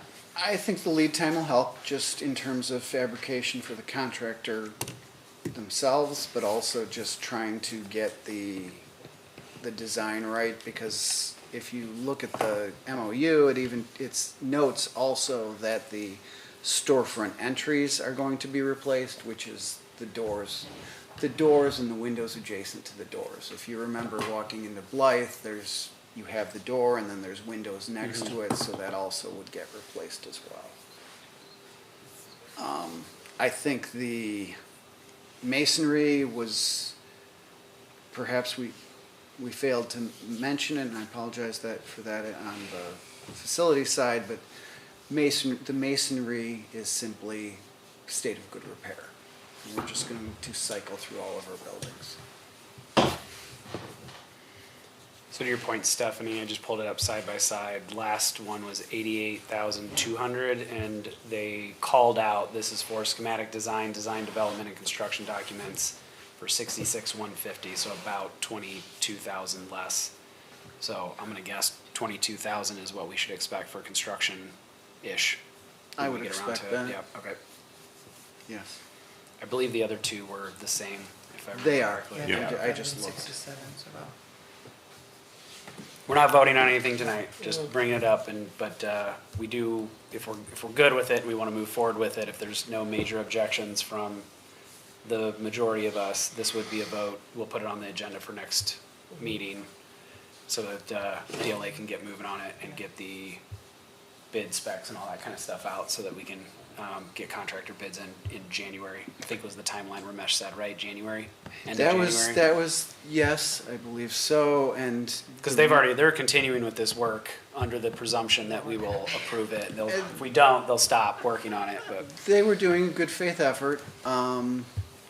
They had, for I'm not seeing which one this is right now, but they did have out, which one is this?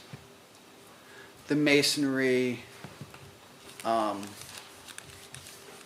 they had commenced construction June 4th, so they did not update the project schedule, so it'll be a little tighter.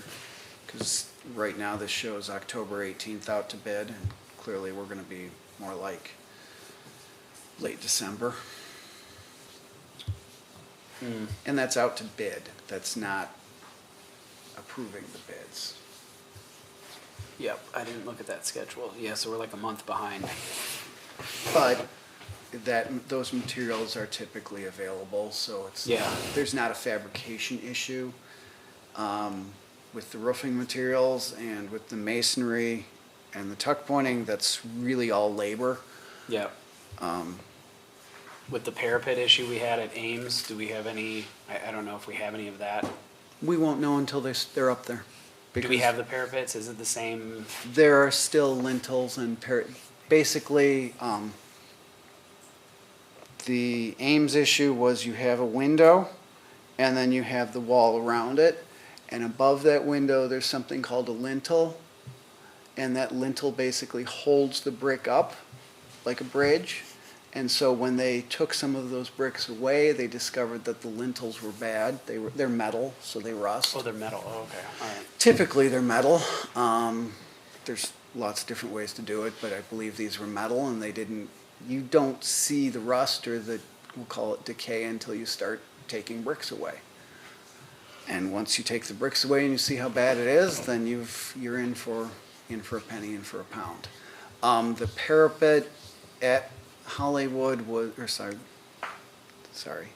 Ames they were up there and they were realizing that there was more mortar missing, and so it was starting to pull away. Yeah. And it's one of those things that you don't just see eyeballing it. Yeah. Once you're up there, you do notice it. Mainly just call that out, like, It's a let's not be possibility. surprised if it comes back that something at Hauser's needs a little bit more repair than they initially thought, I think, is kind of where my question was going, is could that happen? And what I'm hearing is it could. It's a valid question, and that is actually why when you look at the Capital Development Board numbers, remodeling fees are higher than greenfield construction. Because remodeling always has a little bit more nuances and You never know what you're gonna discoveries. find when you start tearing stuff out. Yep. We all, I think most of us live in old houses. Yeah. and we all know that. And then just where did we land on the cameras? That's Delay. Delay. That's why it's not on here, yeah. That's a good call out. And why did we land on delay? I think we also talked about the fact that school security is an item that the board may choose to talk about in closed session, and so likely we'll move it to there for future conversation. Yeah, I'm trying to think, we have not had a comprehensive conversation on that for, how long has it been? I can't remember that last 2 years. Year and a half, 2 years. 2.5? When we just did like an initial, here's what we might want to look at thing, so, and we probably want to sit down and really figure out what we want out of that before we have DLA do a bunch of stuff. We had the security consultant come in. I can't remember his name right now. And then Martha, I believe we had West 40. Was it They West? did in-depth security analyses the beginning of last school year, the 23-24 school year. And you had presented some of that. And a lot of it was related to like improved practices, and I think the other item that remains is perhaps increasing the number of security cameras and also just improving the quality of them so that we get better images from them as well. And Don had done a presentation as well about camera locations and getting better coverage on Yeah. the hallways. That was the one I'm remembering, that was a long time ago, so. I think before we drop 25 grand on DLA doing a bunch of stuff, we probably want to have a more comprehensive conversation. And I think what Martha and I decided for this, and I guess if you guys change your opinion and you want to go forward with it, we could put it on the agenda for next meeting. I think Martha and I talked about leaving it off just with all the discussion around the cost and the fees and the architect stuff. That wasn't something that was, we have good security, we're just talking about enhancing it and making it better. So if there's a strong desire to vote on that and have them move forward with it, we can do that. I was getting the impression that you all wanted to have a deeper conversation on that before we move forward with it. So if I misjudge that one, we can always put it back on there. I am interested in learning more there and understanding what the results of the security assessment were. I don't feel that I have that knowledge. And, just given that it did come up in front of us as something to consider, I think it's important to understand what our needs are.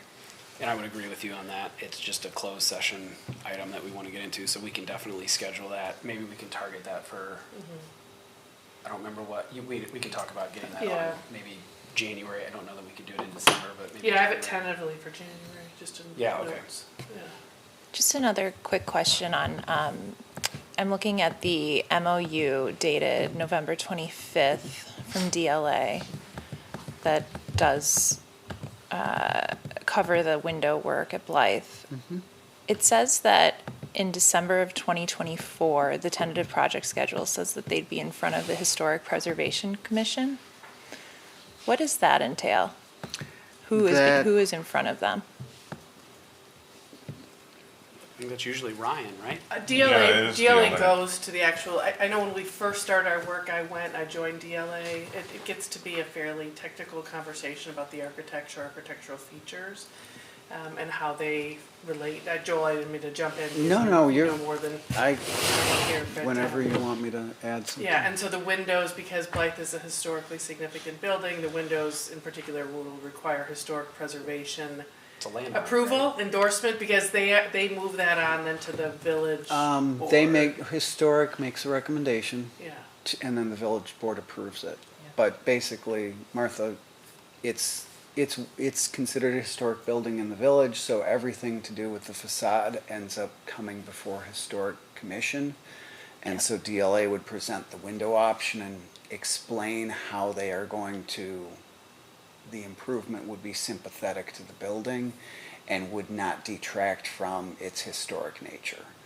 Basically, you're not going to put in vinyl windows. Okay. I guess I exaggerate, but like where I'm going with this is like after hearing the discussion by the village trustees at their last meeting when they talked about the Blythe Park projects and potentially putting that project in front of the Historic Preservation Committee.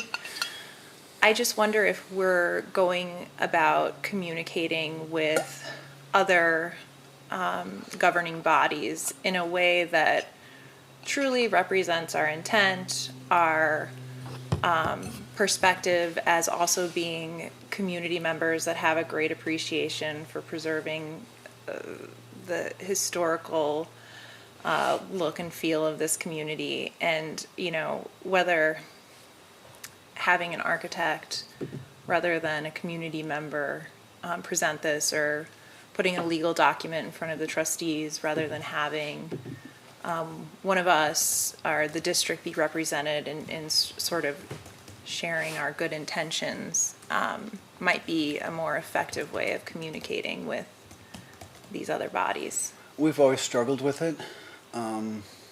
I know Wesley and I went to the planning and zoning meeting for the Central Hauser playground, and the architect had made the primary presentation, and Wesley had an opportunity to speak. I had recused myself. There were a number of community members who had a lot of critical commentary. Quite a few. Now we were outnumbered 10-1. Yes. Yeah, but at least you were there to share your point of view, yep. Right? I think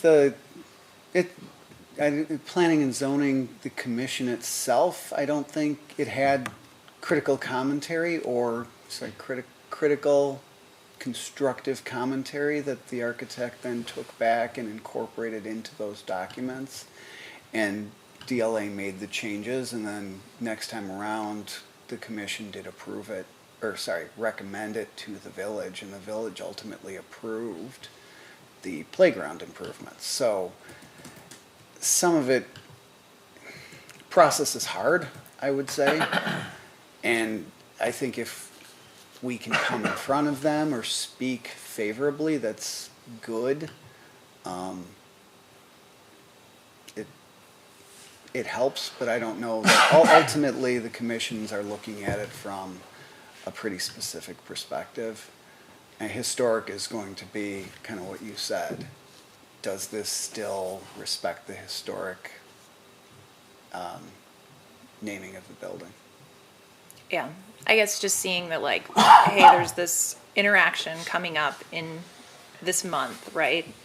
And in addition to this specific project, we also know that historic preservation is going to be considering the IGA.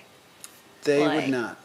Pardon me? The So, hold on. IGA, the IGA. Because that's a different agenda item, so they blend together, but I think it feels like we're transitioning. We're not voting on anything here, just for the 3 projects. Because I was actually gonna bring this up with the IGA thing specifically too, so we can just tie it all in with the rest of it. I got a lot of questions about the contract language too. Were there any other questions specific about the contracts for the architect thing? And then we could just kind of continue this? Just make it like a clean break Yeah, here. no. Is Sure. what- Yeah, no, that's fine. Okay, all right, continue, sorry. I mean, I think I pretty much said what I need to say. I just think that, you know, we see this on the schedule, it's coming up. We know that there's going to be some consideration from the Historic Preservation Commission related to the IGA presented to the village trustees. And so I just wondered if perhaps there was a way that we could go about communicating in a way that showed our good intention, rather than to communicate through service providers. So to jump in, the historic would not have anything to do with the IGA.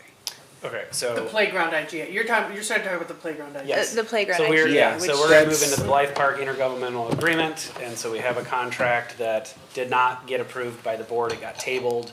I watched that meeting as well, and there was a lot of debate on having Parks and Rec Board, Preservation Committee, Weigh I in. can't remember if there was Yes. another one, weigh in about this before they agree to do anything, and I was confused as to why preservation had anything to do with, I think that's Park more space. related to village trustees and wanting to hear their input. But typically, preservation would not be in an IGA. I think this is, to your point, I think, Based on the it's meeting, gotten it a will be lot in more front of them. complicated with Yeah. the more voices that would like some participation in the IGA. So I guess they my made a question- motion and passed it to send this to Parks and Rec and Preservation for feedback before they I'm would approve anything. Kind of surprised it went to historic because like I said, there was a bunch of debate about usually it, it would but go that's what they to ended up somebody passing. like the landscape commission, It, which is why it's really, process is hard. They've changed things up a bit. yeah, and that's part of it too, like, if we're there to represent ourselves directly in a way that shows our good intention and that we have every intent to not cause any threat to the historical classification of Riverside, I just wonder if maybe there's a way for us as a district to communicate better with other governing bodies so that they understand our good intentions and they understand that we're trying to create a space that our children can play in that is, you know, suits their needs best. So let me, are you looking for like doing this in like a public meeting where we'll go present before the board, or they come here to present before us? Because, I mean, I am just trying to figure out what's the best. I'm not proposing any specific way. I'm just saying, like, I think that there's a need for us to maybe communicate better as a board. Yeah. Well, it should be noted that these IGAs are relatively new. Absolutely. I think it's more, I will take that a step further and just say, we have had a real struggle communicating with each other. True. And like trying to go from Martha to Jessica to then convey the message of the other body, to then have questions to come back every 2 weeks. It takes us months to get anything done. There's gotta be a more effective way to Right, do but this, we're right? tied to the Open Meetings Act, I mean. I agree. Yeah. So So I Tied think to it's more of a OMA. question, how would we do that? Because no Right. more than 2 of us can go, or at least no more than 2 of us can speak. Otherwise, we have to call a meeting. We Right. can be present, we just can't participate. I don't know, I completely agree with I that. think I it- get real frustrated with how long it takes to go back and forth and through all these different mediums and, I also think there's the issue of being invited, and I think of a time when like a village trustee came here and gave public comment and not endorsed necessarily by the village, and had we communicated better, I think we would have added it to our agenda as opposed to leaving a village trustee to be in an awkward position of making public comment at the Board of Education meeting. And the same has been true, I think of when the Central Hauser outdoor campus, I mean, at one point, you know, Jessica said to me, I think this is a meeting you should be at. I think they should hear from you as the superintendent and your goals for this project. Like, happy to go, happy to be on their agenda, but we all know that like these meetings are organized around a very thoughtful agenda process as well. Kind of to what you're saying, there's Open Meetings Act, there's formal agendas, there's, there's a reason we do what we do. yeah. And I mean, I don't know that it makes any sense, but would it ever be even possible to call a dual meeting and have a, Yeah. that probably is too many people at the table. They have their lawyer and their village manager, we got Martha, we got, like, that's just a lot of people trying to have a meeting. I think that's why we end up watching the video record and then saying things like, we intend to be good citizens and work within the expectations of the community about creating a respectful improvement. And that's one way to communicate. It's slow and it's a little ponderous. So I don't know if this is where you're going, but I had the same thought as I was going through all this. Could we decide to have two of us go to a village meeting to speak generically on behalf of the general intentions of the board, not commit to anything, come back with that engagement, figure out what we want to do? It doesn't speed up the process. I'm not trying to like blow through process or anything like that, but I agree with Selena, just the number of people and the game of telephone sometimes that gets played, because you only hear what is recorded, and I'm sure they could go back and listen to this, but it's only a portion of what's actually happening, because a lot of us talk offline or, you know, whatever, have different thoughts in between. It just feels like there could be a better way to figure this out. Because it feels like this is getting very convoluted. Even with some of the language in the IGA, I kind of question, because it's like, we will both maintain and we will both do this and we will both do that. I'm like, I feel like we have too many hands in the pot here. I feel like this is a very messy IGA that if something were to happen, then there's just like one of these, or I want it, I don't, and now we're fighting about it, and then 10 years doesn't seem long enough to me. I mean, I'm thinking what we went through with Hollywood, and we're gonna install $1 million worth of equipment, and let's just say that whole board changes over, and for whatever reason, like, what are we gonna do with that? Like, Right. you know, so I don't know. I have a lot of concerns with the way this is currently written. I mean, I guess my concerns are a little bit greater regarding this, is because there's still the question of ownership, who actually owns this. Yeah. Well, Eh, we can, please. No, go ahead. I can go more into what the surveyor has reported back. No, I but- understand. I know we've like spent money, we've had our attorneys, we've done a lot of research, and it comes back, we don't know who owns what. Yeah. And I mean, that's just really frustrating, and that, I think, that then just leads to this IGA, which is very muddled, very confusing. It's not specific, it's very vague, and saying, and to your point, like, we shall, they shall, and it's only 10 years, and we spend all this money on that. And Well, so, with automatic renewal provisions. Agreed, but Right. any party at any point Time, can right. give 90 days notice to, at the end of this contract, prior to the end of this the term, or with 180 days notice for any reason they want, with or without cause by either party, 180 days advance notice. I think all of our IGAs have had some kind of similar. Not all of our No, IGAs not- cost $1 not- million not with to Hollywood, put no. equipment in the ground that we Yeah. can't remove. So yeah. I get really concerned with us spending money, and then there's a lot of like, the way it reads to me, and maybe I'm misinterpreting this, is they get final say on all designs, and it says strict conformity with the plans that have been approved by the village. So are they designing a playground that we're paying for? or we do all the work and pay for all the designs and That's- they just say yes or no and then we execute it? Like, That's what I'm it not sounded, understanding. that's what it sounded like to me. No, no, because That's what the, it says. Yeah. this So is if all, maybe I'm it's- misinterpreting the language, but. I would say you're reading it in a Well, particularly at the end of the harsh day, They manner. have approval anyway. I mean, they had the same approval with the Central Playground project, for that matter. Right, but I guess the thing that, I mean, like, there's other things in here, it says, like at the end, the property needs to be returned to substantially the same condition.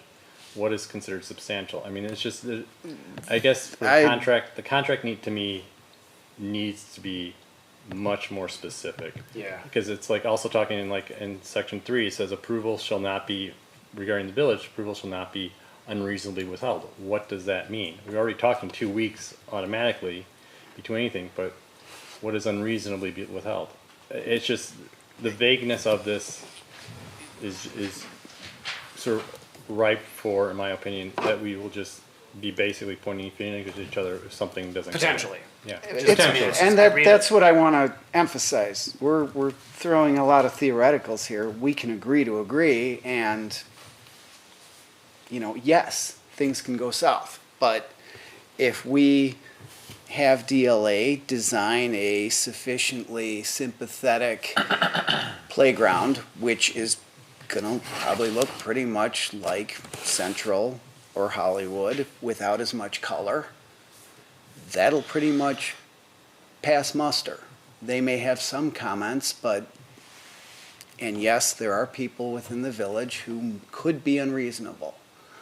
But I think the majority would stick with kind of how Selena wants to be, which is we want to create a facility that benefits the community and the school without looking like an eyesore. That's kind of and you can pick those words apart, but that's the general goal. And as long as we are willing to abide by that general goal, it will get approved. It might take 3 months to get it approved, to go through all the process pieces, but there's already a playground out there. Yeah. But We want to replace it. Right, But we've never been involved with that playground before. right. And I think I heard it was 30 to 40 years old. Correct. And Yeah. the village is working on a recreation plan, a 5-year strategic plan that will improve things, but the recreation board does not have the money, most likely, to immediately improve that location. So if we want a playground that is similar in status to what we've built elsewhere, then we could ask to build something there. But I guess. If we want to wait and let the village figure out how to do it, we could do that too, but it could take another 10 years. Yeah, so there was a comment that was made about if the village board turns over, there was a feeling that this was too broad on our control and taking it away from the village. And I feel similarly And we that just we're said not getting the enough exact same control thing. to maintain this in a way that it's comfortable that I'm gonna drop that much money. Yeah. So Your points are good. So can I just bring up, I guess a lot of this, based on what the village says and what we're saying, I guess, can we, even though the ownership has come back sort of ambiguous, well, it hasn't sort of, it has, Ambiguous, but I would say there's preponderance of the evidence. but I guess, can we find, what is the avenue for us to find out who owns what? It's in what the surveyor did. That is the best you're gonna come up with. And that, You can take it Those are the before a judge exhibits and get a ruling. attached. I So guess, just but to that's- share, yeah, I'm not this just, is the, sorry. oh, I was just gonna say that what I would consider the draft of the IGA, or the IGA that you're looking at now, that the village trustees looked at 2 weeks ago, was developed by the village attorney and our attorney working together based on a review of all the documents that we were able to gather through that in-depth title search, et cetera. So the attorneys agreed on sort of this term of ambiguity because nobody seemed to be able to find the clarity around who really owns And it. then I guess then my question is, can we codify that? What do you mean? What's the Codify the I don't Codify it. assume what your Ba- concern about ownership is. I mean, Codify I it in think the agreement, We don't you own this, but we had a 50-year lease that was Well, very clear. We control But and we maintain know it. but it was, we know who owns that. Yeah. Okay. Right now, we don't know who owns what part of, what part. No, from the surveyor's position, Right, no, I understand, but can we I guess the thing is, can we codify it so that we know exactly what we're dealing with, so that when it comes to like maintenance and support, like maintaining the equipment, that we know, like, okay, if we put and I'm just making stuff up, if we put like a basketball court here, yeah. we know this is ours. We put a gaga bar court there, oh, we know this is the village's. It's just, Oh, That- I was going with, we're leasing the green area and everything we put on it, we own it and we have to maintain it. Just like if I rented a building and moved into the office and painted all the walls, like I gotta put it Yeah, back we're the way not- it is. but again, it goes We're to. not gonna but get again, it goes to- ownership of this. But I guess it goes to then, if the board changes over and all of a sudden they wanna change it within 180 days, that we know that they can only get that gaga ball court, the basketball court's still ours. They can take that thing out and do whatever they want with it then. They own almost the own all survey. the The land, surveyor, most of the land. through their research, believes that the preponderance of evidence is that public land, i.e., village control, is everything to the west of Hollywood. Then I guess the Or question, sorry, again, I Blythe, just go, Blythe. why can't we just Blythe. codify it? Why can't we It's just, it's I think- already in this survey information. Which is attached to the IGA. So I think the IGA would codify that part. And and again, I'm looking The at the IGA would- exhibit, so the red part we own, the green part they own. We're gonna lease the green part and put playground, enhance our playground. But where it gets messy to me is that there's language in here that we're both responsible for maintenance and both of us can make decisions to change things if we want Right. to, and, Yeah. um, And two attorneys, one from each side, thought that that was the most compromisable language they could come up with. and yeah, I don't like it. I don't care like it what either. they 'Cause I think. look don't at, I look like at, I look at the sewer main over at like Central. I mean, we were told that we need to go all the way to the manhole. And then it's like, okay, we went back and said, okay, we need to only do, like this is the village's, this is ours. They said, oh, well, you only need to do this now. I guess I just, that did not sit well with me. And so that's why I want very clear delineation on what we do, what they do, what the village does, so that we know there's no ambiguity. And I'm just one person, so if if the majority agrees with it, we can move forward. And like Martha said, this is a first draft, so we can keep going back and forth. But I kind of agree with Selena. I feel like this is gonna be a really hard one with all of these different interests if we're not somehow talking face to face. I agree. I think that we absolutely need to sit down with either, if Parks and Rec has been pulled into this conversation, if Preservation has been pulled into this conversation, if certain village trustees have been pulled into this conversation or really have strong feelings about it. I think going back and forth through just a legal document or through them listening to our meetings, us listening to their meetings, is just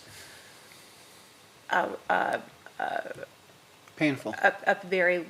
it could be a very prolonged process, right? And I think that we're all operating here with very good intentions to improve this space for our community, and so I'd like to convey that to them, and I think that there's a way for us to work together here to get this space improved, and I'd like for, I understand that there's a need for a lot of people in the community to weigh in and make sure this space does really suit the needs of the entire community, but let's not overburden this process with bureaucracy if we don't have to. Well, something I will interject, and what you're saying definitely makes sense. I hear it. It makes a lot of sense. It is going to be tough to avoid the bureaucracy, but I would also urge the board to look at the calendar and see that we have some other things that are coming down the pike in the very near future that are going to take all of the board's attention for the next few months. That's really where it needs to belong. If we're talking about a really intensive process on this, I would say I don't know that this is the right time.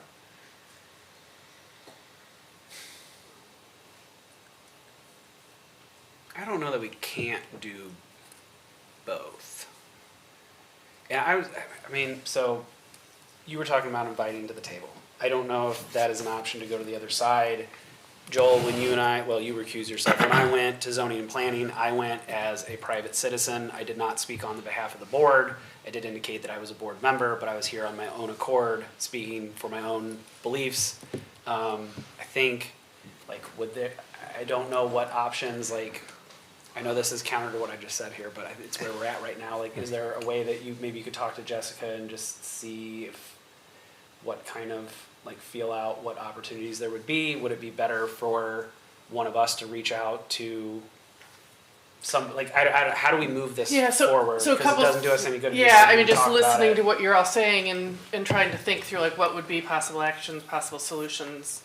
I do wonder if you could have 2 Board of Ed members, 2 village trustees. I don't know what they would say about, like, the historic preservation, because you're right, there's layers that I don't fully understand, the who reports to who and how that group meets first and then they report their findings, and one is binding action and one is just advisory. So there's a lot of details in how the village government works.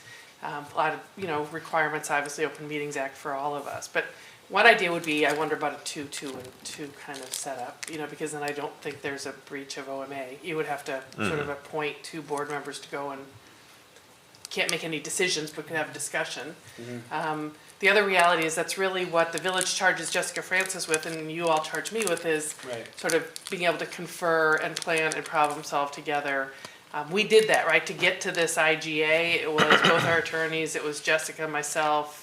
I can't remember if Ron was part of that, as Ron Melchiotti, Parks and Rec at the time. It was Jessica and Jim, you were there, right? I think with the, yeah, so, we can certainly go back. I think the thing that gets tricky is neither Jessica cannot speak for the village trustees, I cannot speak for all of you, right?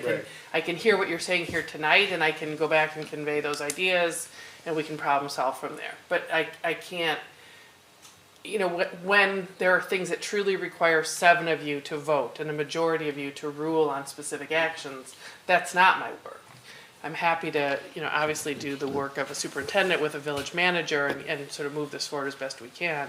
This is kind of where we got. And I think, Selena, to your point, we heard, right, and some of you listened more specifically to all the details, that meeting also raised more questions than answers. So it's not going to be a simple, how about you approve it and we'll approve it 2 weeks later, right? I know, but that was where we kind of started, to be really honest. It's like, village trustees take a first look, school board would take a second look, right? And I think the first look raised questions, our look here raised questions. So I'm happy to certainly explore it. I'm happy to explore it with Brian Crowley, who's one of our attorneys with Franzik, who does a lot with Open Meetings Act and sort of board, structure, procedural. I do know in a community where I used to work that they would annually do like a shared governmental board meeting. I think it was also very symbolic. They'd bring, I think it was the village board, it must have been the 2 village boards and school district boards together. It's hard to conduct real business in that kind of, you're sitting with 21 and I think that's people or where we're something. going to struggle, is we speak as a board only when we vote on something. So you can have 2 board members talk to 2 trustees, but like you said, you can't make a decision there. You can't make promises. You can indicate a desire to be a good community member and to, represent what we want, but they're going to represent what they believe they have to protect as well. And that's what they should do. That's why they're in that seat. So I'm not discounting that part of it. I really agree with Selena. Like, just the back and forth and the time, and it just feels like a lot of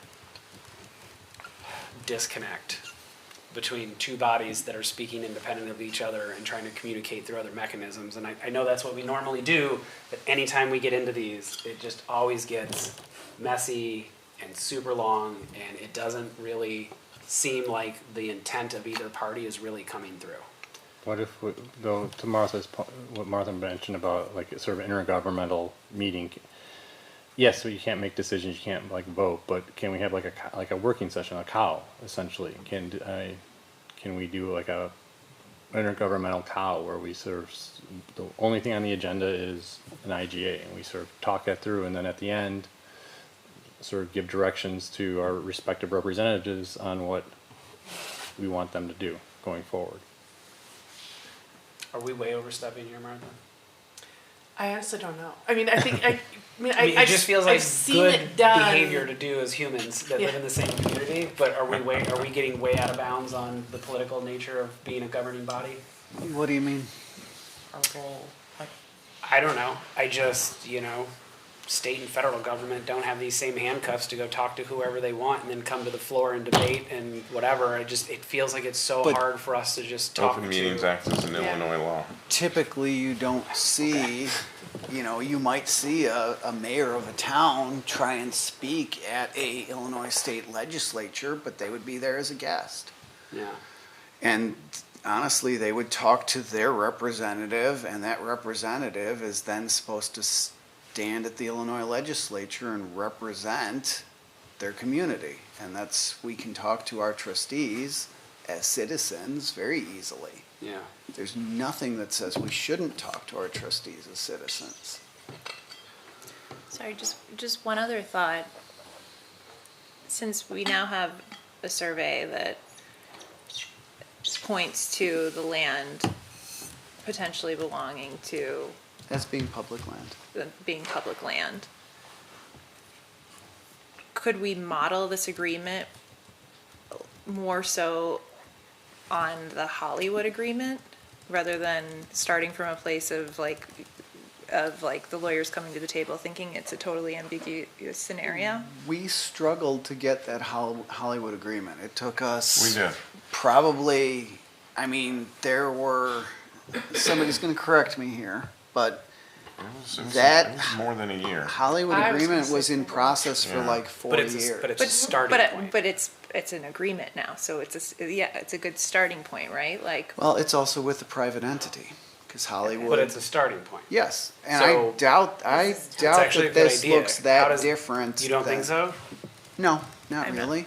I don't No, I don't. remember, and now it's been a while, I don't remember HCA wanting that much control over what we did with it, as long as we, I think they did. I think they did at least at first. They wanted to see it. They wanted to see our plans. They wanted to, but they also very much wanted a playground. That there was a real shared interest to get a outdoor playground structure play space for the Hollywood House and for Hollywood School. And there was already an agreement. There was already a handshake agreement to work together, because that playground was always on Hollywood property.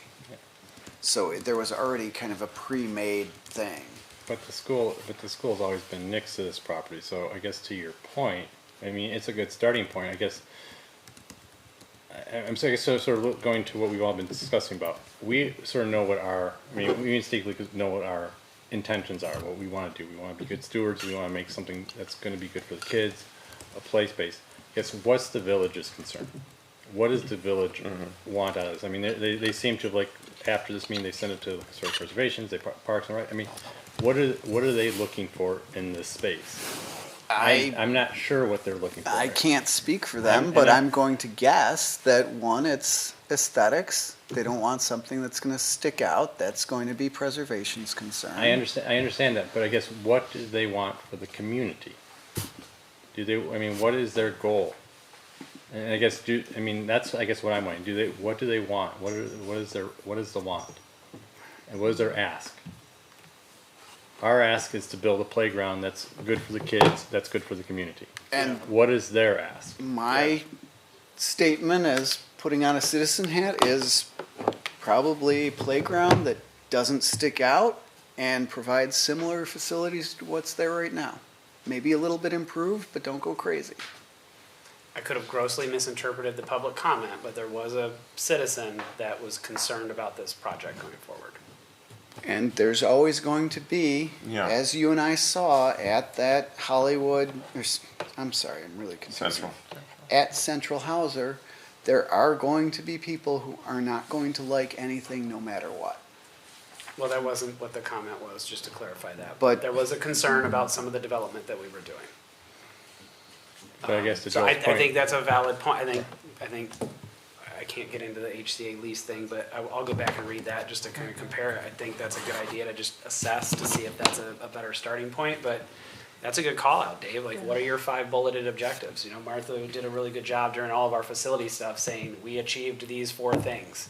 It was a massive amount of work to get there, but it was these 4 things that we, so what is that from our perspective? What is that from their perspective? How are those coming together? Where do they not agree? Right.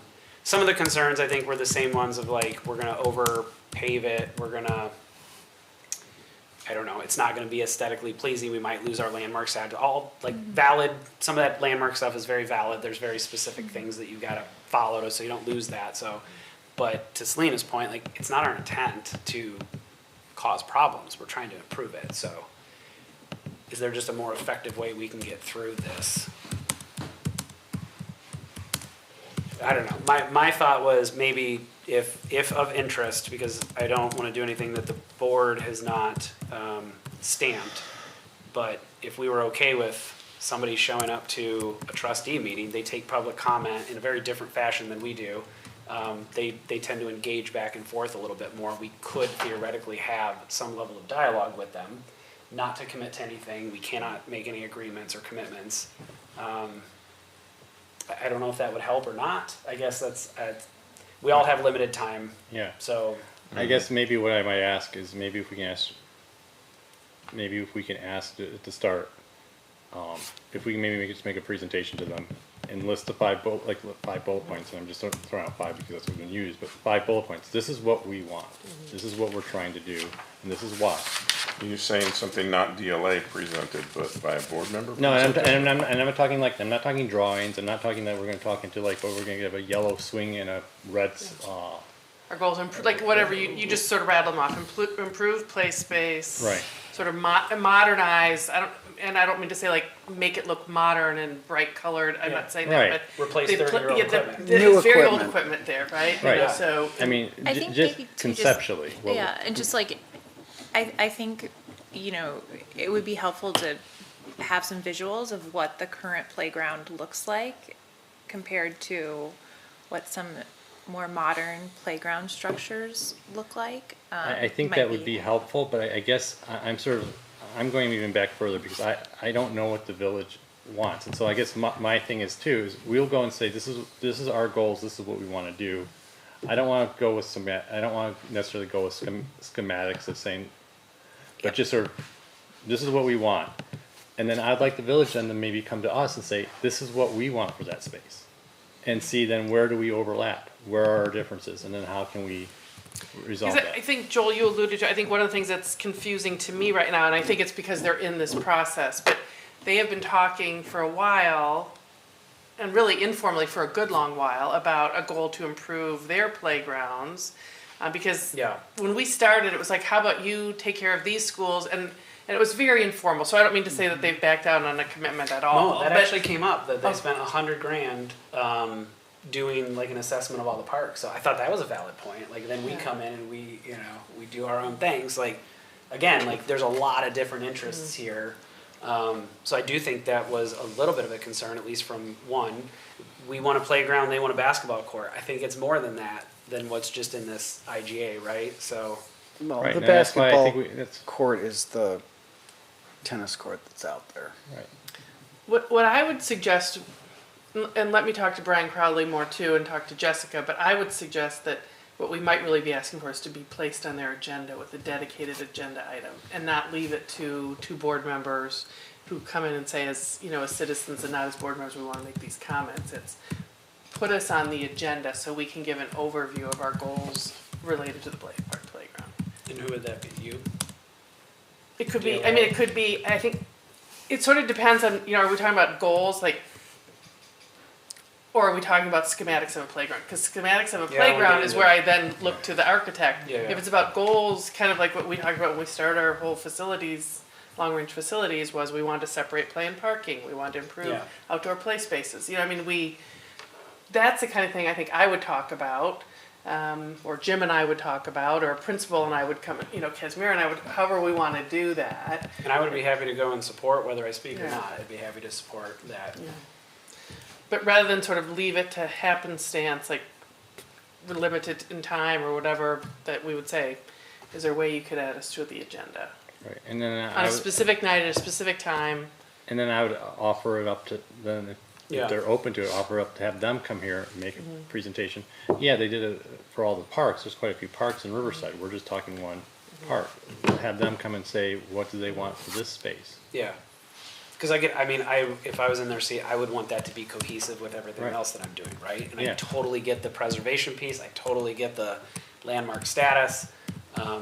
Just there's a lot here, and it just feels like this is going to take us forever if we go Right, back and- and forth through these channels. And the thing is, if we know what each other's goals are, then this part will become a lot easier. Yeah,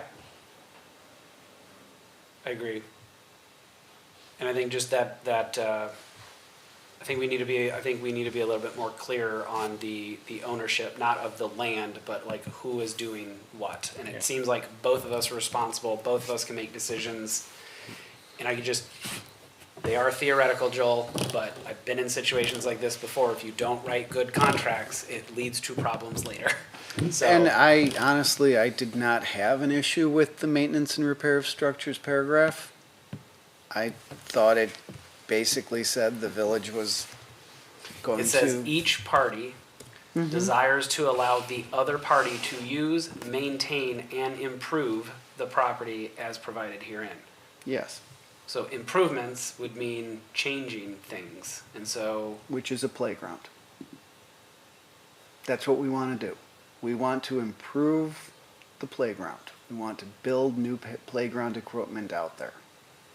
but this is very open. It doesn't say playground, it says improve the property. Well, because it's a first draft, I guess. That's because in the beginning, they talk about, It says Blythe Park give Elementary is the definitions. property. And it's also a 10-year agreement, so perhaps Yeah. they're trying to leave more room for other things to happen in the future. Right. So it's a draft, I think, let's, because we're not gonna solve this tonight. No. So maybe let's see how receptive that is to maybe doing this a little bit differently than we have in the past. Thank you for bringing this up, I had the same thought.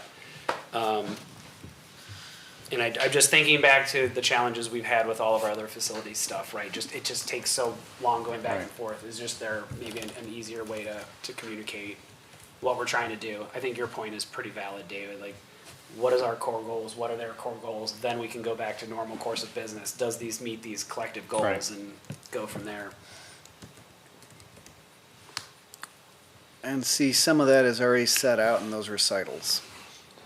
Because you were reading from a recital, which is just kind of stating out the goals, and specifically it says, whereas the school district desires to construct, improve, and use a playground on the property, the playground. That's what we want to do. But the property is defined as Blythe Park Elementary School. And The the whereas property- to facilitate construction is where it says both parties can use, maintain, and improve. No, the property is actually the part that's adjacent to Blythe Park Elementary School, as depicted in A. And that's the public land part. The one thing we did Okay, add under alright. board book, I know Kathy had reached out, but we added all the documents there, are there now for your review? All the, Right, the research Research to related, yeah. show how it is ambiguous. Or not necessarily ambiguous, but how the ownership has not got a specific document attached to it. So I guess if I can just chime in, I mean, to your point, we're not gonna resolve this tonight. I think we have direction.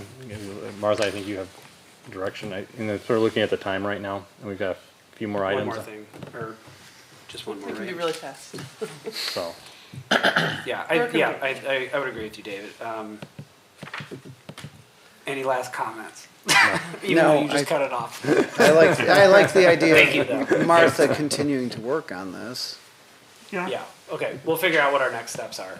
4 or 5 years for the HCA. But we will keep working on it.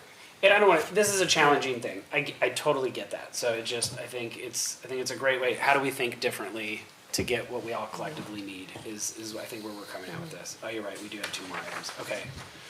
Speak fast, 9:20. Oh, this is still under, okay, maintenance grant. That one didn't feel like a heavy item. Joel, that was your last E3. That's probably more Jim. That's Jim, more yeah, Jim. probably. So school maintenance grant. Similar to the one we did a couple years ago. So we got a grant? No, we have a project to put it Or together. no, we're gonna put in for a grant. Yes. Okay, Yeah, that's the application. gotcha. He's Anything always else? gotten them before, so I'm kind Yeah. of hoping. Okay. 50K towards the cost of the boiler. The boiler. Okay, sounds good. Yeah. All right. Go get it. As always, very spirited discussions around our facilities. Thank you for entertaining that. Okay, that's it for facilities. Thank you, Joel. And everybody else for that engagement. Education, Ms. Kalick. It looks like we have an update on the strategic plan. And this can really be very brief. What you have is a written overview. It's available publicly to anybody that's interested. I don't mean to give it short shrift because as we know, it's really such important work. It's the work that really guides all these other decisions that you all are making. But each goal champion wrote a summary after our Living the Plan session, which was on, what was it, November 14th? I'm comfortable if you're all comfortable. Do you have any questions about what you have in front of you? No. I think it's what you've been, we try to keep this very clear rotation of our goal areas, and after the Living the Plan, we're like, you know what, we all have goal updates, put it all in one document for you and for anybody interested to look at. We're still gonna go forward with like more deep dives in the future though, right? Yeah, we'll go back to like a rotation, Yeah, although, okay. again, like, back to some of these other things between policy and facilities, also trying to balance the length of meetings, but yeah, we will Well, get into our yeah. more specific rotations. I like the memo because it's nice and concise, Yeah. but I also think having, this is the core, kind of the core of what we do, so just being able to ask questions and have deep. I'm happy to do that, I just don't know if tonight's the right. No, Yeah, okay. No, I'm just We saying, can like answer going, questions Cal tonight, yeah. going Right, forward, right. like Yeah. we're gonna, Yes. yeah. Yeah, this was really, it was sort of a timing issue, also not thinking that tonight we'd be at 9:30, but just that everybody had an update because we had just done this Living the Plan. And then I just want to also point out to everybody, just something to ponder, nothing needs to necessarily be discussed tonight. This is the 4th year of the strategic plan, next year's the 5th year. The thought would be that in the 5th year, we're sort of closing out the 5-year plan and developing a new 5-year plan at the same time so that we're ready to launch. We've talked about sort of keeping mission, vision, values potentially the same, but I welcome the idea of sort of gathering community members again, survey, whatever, I don't mean whatever, we did both in person as well as surveys. We got a lot of feedback that really helped us formulate the plan that we're now living. So just something, again, to tuck in the back of your minds or move up a little, more toward the front is, the board also chose a consultant last time around, working with the Catalyst for Educational Change. We've also been working, as you know, with Don White and Gary Zabilka from Educational Leadership Solutions, who've been helping us live our plan. Again, no decisions need to be made, but I anticipate that maybe by summer or fall, the board is looking at facilitators to facilitate the strategic plan. So just planting all those seeds tonight, that's really. 2025? And next school year, we Is would our want to fifth choose year. fall of 25, probably run a process, whether it's fall, winter, but by spring, having a new plan. And usually it takes, Okay, by spring having a plan, okay. So spring of 26, having a yes, plan. yeah. Didn't we do this over the summer? I thought we did. No, we did was it.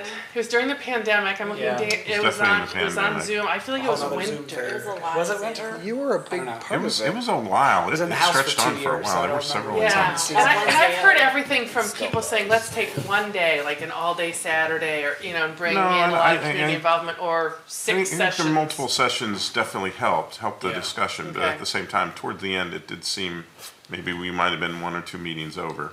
Yeah. But yeah, definitely, it was a long process, and it was, what we got out of it, I think, was worth it. Yeah. I would agree with you on spacing it out, because you have time to think about it, react to it, go back, think on it, reflect on it, get other feedback, come back, and so I don't think. I don't And then think it'd be also, as a board good. member, it was nice being in other sessions with so many different other Yeah. people, not just community members, but also a lot of teachers, a lot of, administrators, just all of D96. It was great to get to be in sessions with everybody at one point or another and hearing what they're thinking of, what their concerns are, what are their 5 goals. Yeah. Yeah, I think it was 6 sessions. They were probably 2 Was it hours just 6? apiece. It Maybe seemed it was more than that 12. to I'll me. go back It and did look. feel I like feel like blood it was red. It did, I was gonna say 8 at least, but okay. Were you? Yeah, you were I in it was on too, it, weren't yeah. you? Yeah, that's right. Before More you than were on the 6. I'll go board. back and look at it. It's all written down somewhere, but that's helpful, just that that makes sense, to have time in between to think and Yeah. gather feedback. Mm-hmm. I think we cram it all into one day, and then you walk away and you go, I should have Yeah. thought of this. Like, Yeah. And then giving it space, you get a better Yeah. product out of it. Cool. All right. All right. And despite being on Zoom, it was very interactive and engaging. at It least, was. I thought. Oh, it was, Yeah. yeah. It would be nice to be able to be in person. Yeah. Yeah. Rumor Okay. has it a board member might have come up with the Empowering Learners for Life during those sessions. Somebody might have. Someone might have. We're gonna put a little parentheses next to that. Okay, that's it for Education Committee. Thank No, there's you. actually the chronic Oh. absenteeism. Oh, I'm sorry, report. I did skip we, that. We came to the end of trimester 1, so we're able to calculate. We agreed that we would bring trimester by trimester reporting. We know that the state report card does the annual reporting. We have here trimester 1. Are we gonna do like a, kind of like a point in time, like comparison, like a year over year? I guess I was actually like looking through December agendas Last year, from yes. 2023 to see where we wound up trimester 1 last year, just to see sort of how we're trending in Yes. comparison. We might wind up overall lower, which would be great, but I'm just wondering if we're already trending lower or higher. That's great comment. Well, I guess one thing that sort of stuck out to me was Hollywood has like a 2% chronic absenteeism, which is way lower than all the others. And so I was wondering why, which sort of leads to my next question is, do we have the reasons for the chronic absenteeism? Do we know, is it because like a child who has a serious illness, or is it, do we have any data on that? Yeah, the principals it's all actually coded in our Power School, in our attendance, the reasons. So the principals are able to go in and look. The principals also are often the first ones to intervene, and oftentimes we know from even policy, it's around supportive intervention. Yeah. It's often, we worry about students with school refusal, anxiety around coming to school, certainly chronic health conditions. It is, for kids who fall into that chronic absentee category, it's not the occasional cold and flu. It's No, it could yeah. be, but it's often not. I don't think it impacts because the numbers include whether like excused or Yeah, for any unexcused, reason. for Right, yeah. any. So, Right.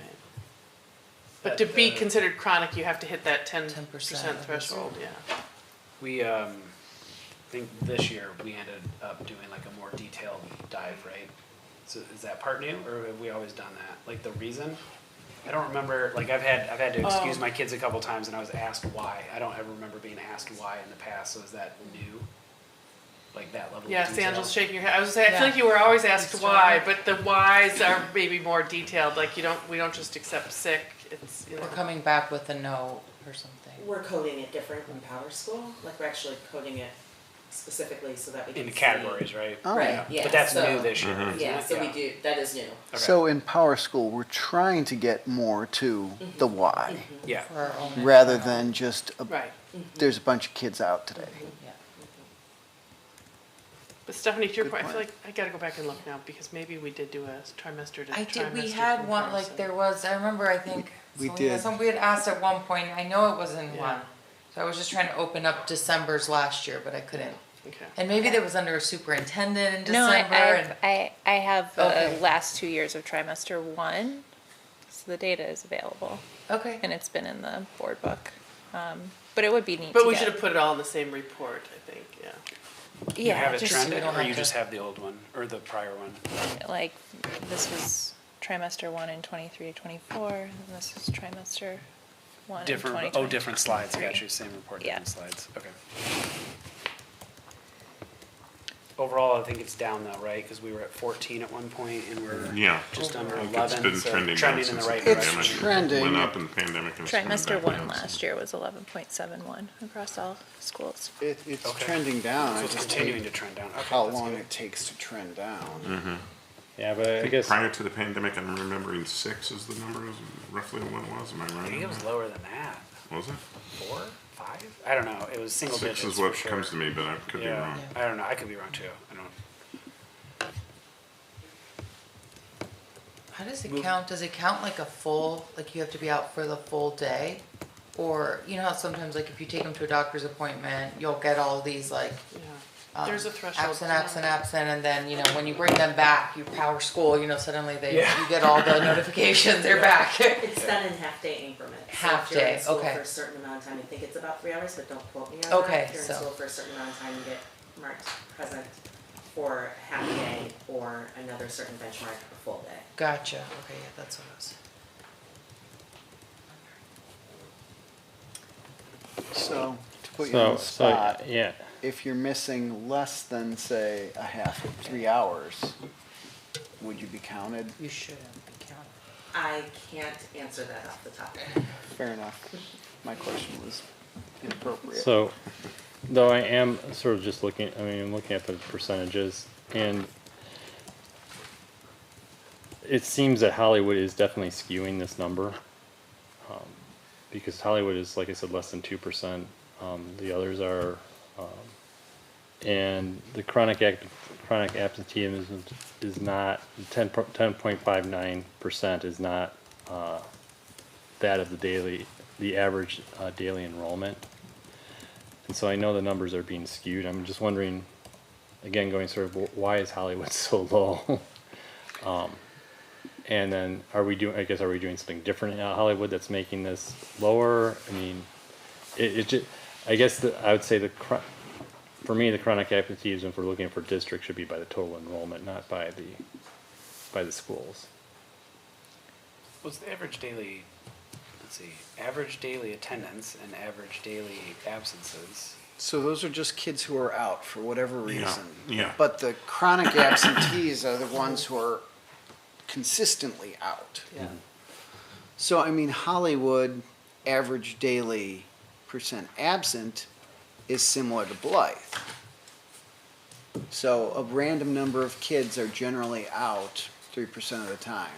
But for whatever reason, Hollywood does not have the kids who are out all the time on their own. And I don't want to dismiss it because it's a low number or whatever, but like you've got 20 kids in each grade versus 3 sections at Ames, 3 sections at House. Right. So I don't know, mathematically, it didn't Yeah. throw me off all that much because But you have it's more mathematically, kids. it's I guess what I'm just saying is when we determine the chronic absenteeism for the district, I guess it's averaging, it's taking all the percentages and dividing it by 5, because there's 5 schools. And so I'm just saying we should just do it by the total average enrollment for the district, because I think that'd be more accurate for the district, if we're looking at the district. Well, it's valid though Is to it have not? the percent I was gonna for say, yeah, wouldn't it? divvied up by schools as well. I appreciate that view. And I honestly can't answer is there something different at Hollywood? I know, Deb, you work here, but like, it's a very small school, as we know. I don't know if there's a stronger sense of community here that would draw kids into more regular attendance. There's just, I mean, those are the things you start to hypothesize Right. about, but Yeah. I don't want to say that. It happens with our IER scores too. When there's a stronger cohort of kids and there's a cohort of kids that may struggle more, like we've seen the greatest variability in their IER scores too. And I just think it really speaks to the small. I think you Small can sample. say it, Martha, because you can look at Blythe Park, which has a chronic absentee percentage of 8. Everybody else is 3 points above that. So there seems to be somewhat of a school size relationship. Yeah, it does seem proportionate though, I think to Dave's point. Because going from 18 to 54 and 40, you go from a 1 section to a 2 section to 2 3 sections, it does seem to grow at a more rapid rate, which I think is what you're trying to call out. Yeah. So You maybe did that better with than I the did, more so. detailed data we have going forward, maybe that'll help give us some insights of the reasons. Definitely, Yeah, we there's write an age research on component, I small would say. schools, Hauser, and then I think we would most expect write Hauser to it do more. seriously. So- That's actual research, I mean, that No, is- I'm saying oh. it could be, like, if this bore itself out year over year, you would say, like, is there something about small community, right? That invites kids, I mean, there's a lot of models about, schools within a school, and high schools try to do it, so, again, I'm meandering here, I don't mean to, No, so. you're fine. Well, in the definition of chronic absentee, or not the definition, but like what will cause chronic absenteeism and the aversion to going to school is affected by how that child feels as a part of the community. Yeah. And I do think Hollywood does a really good job of making kids feel like they're a part of a community here.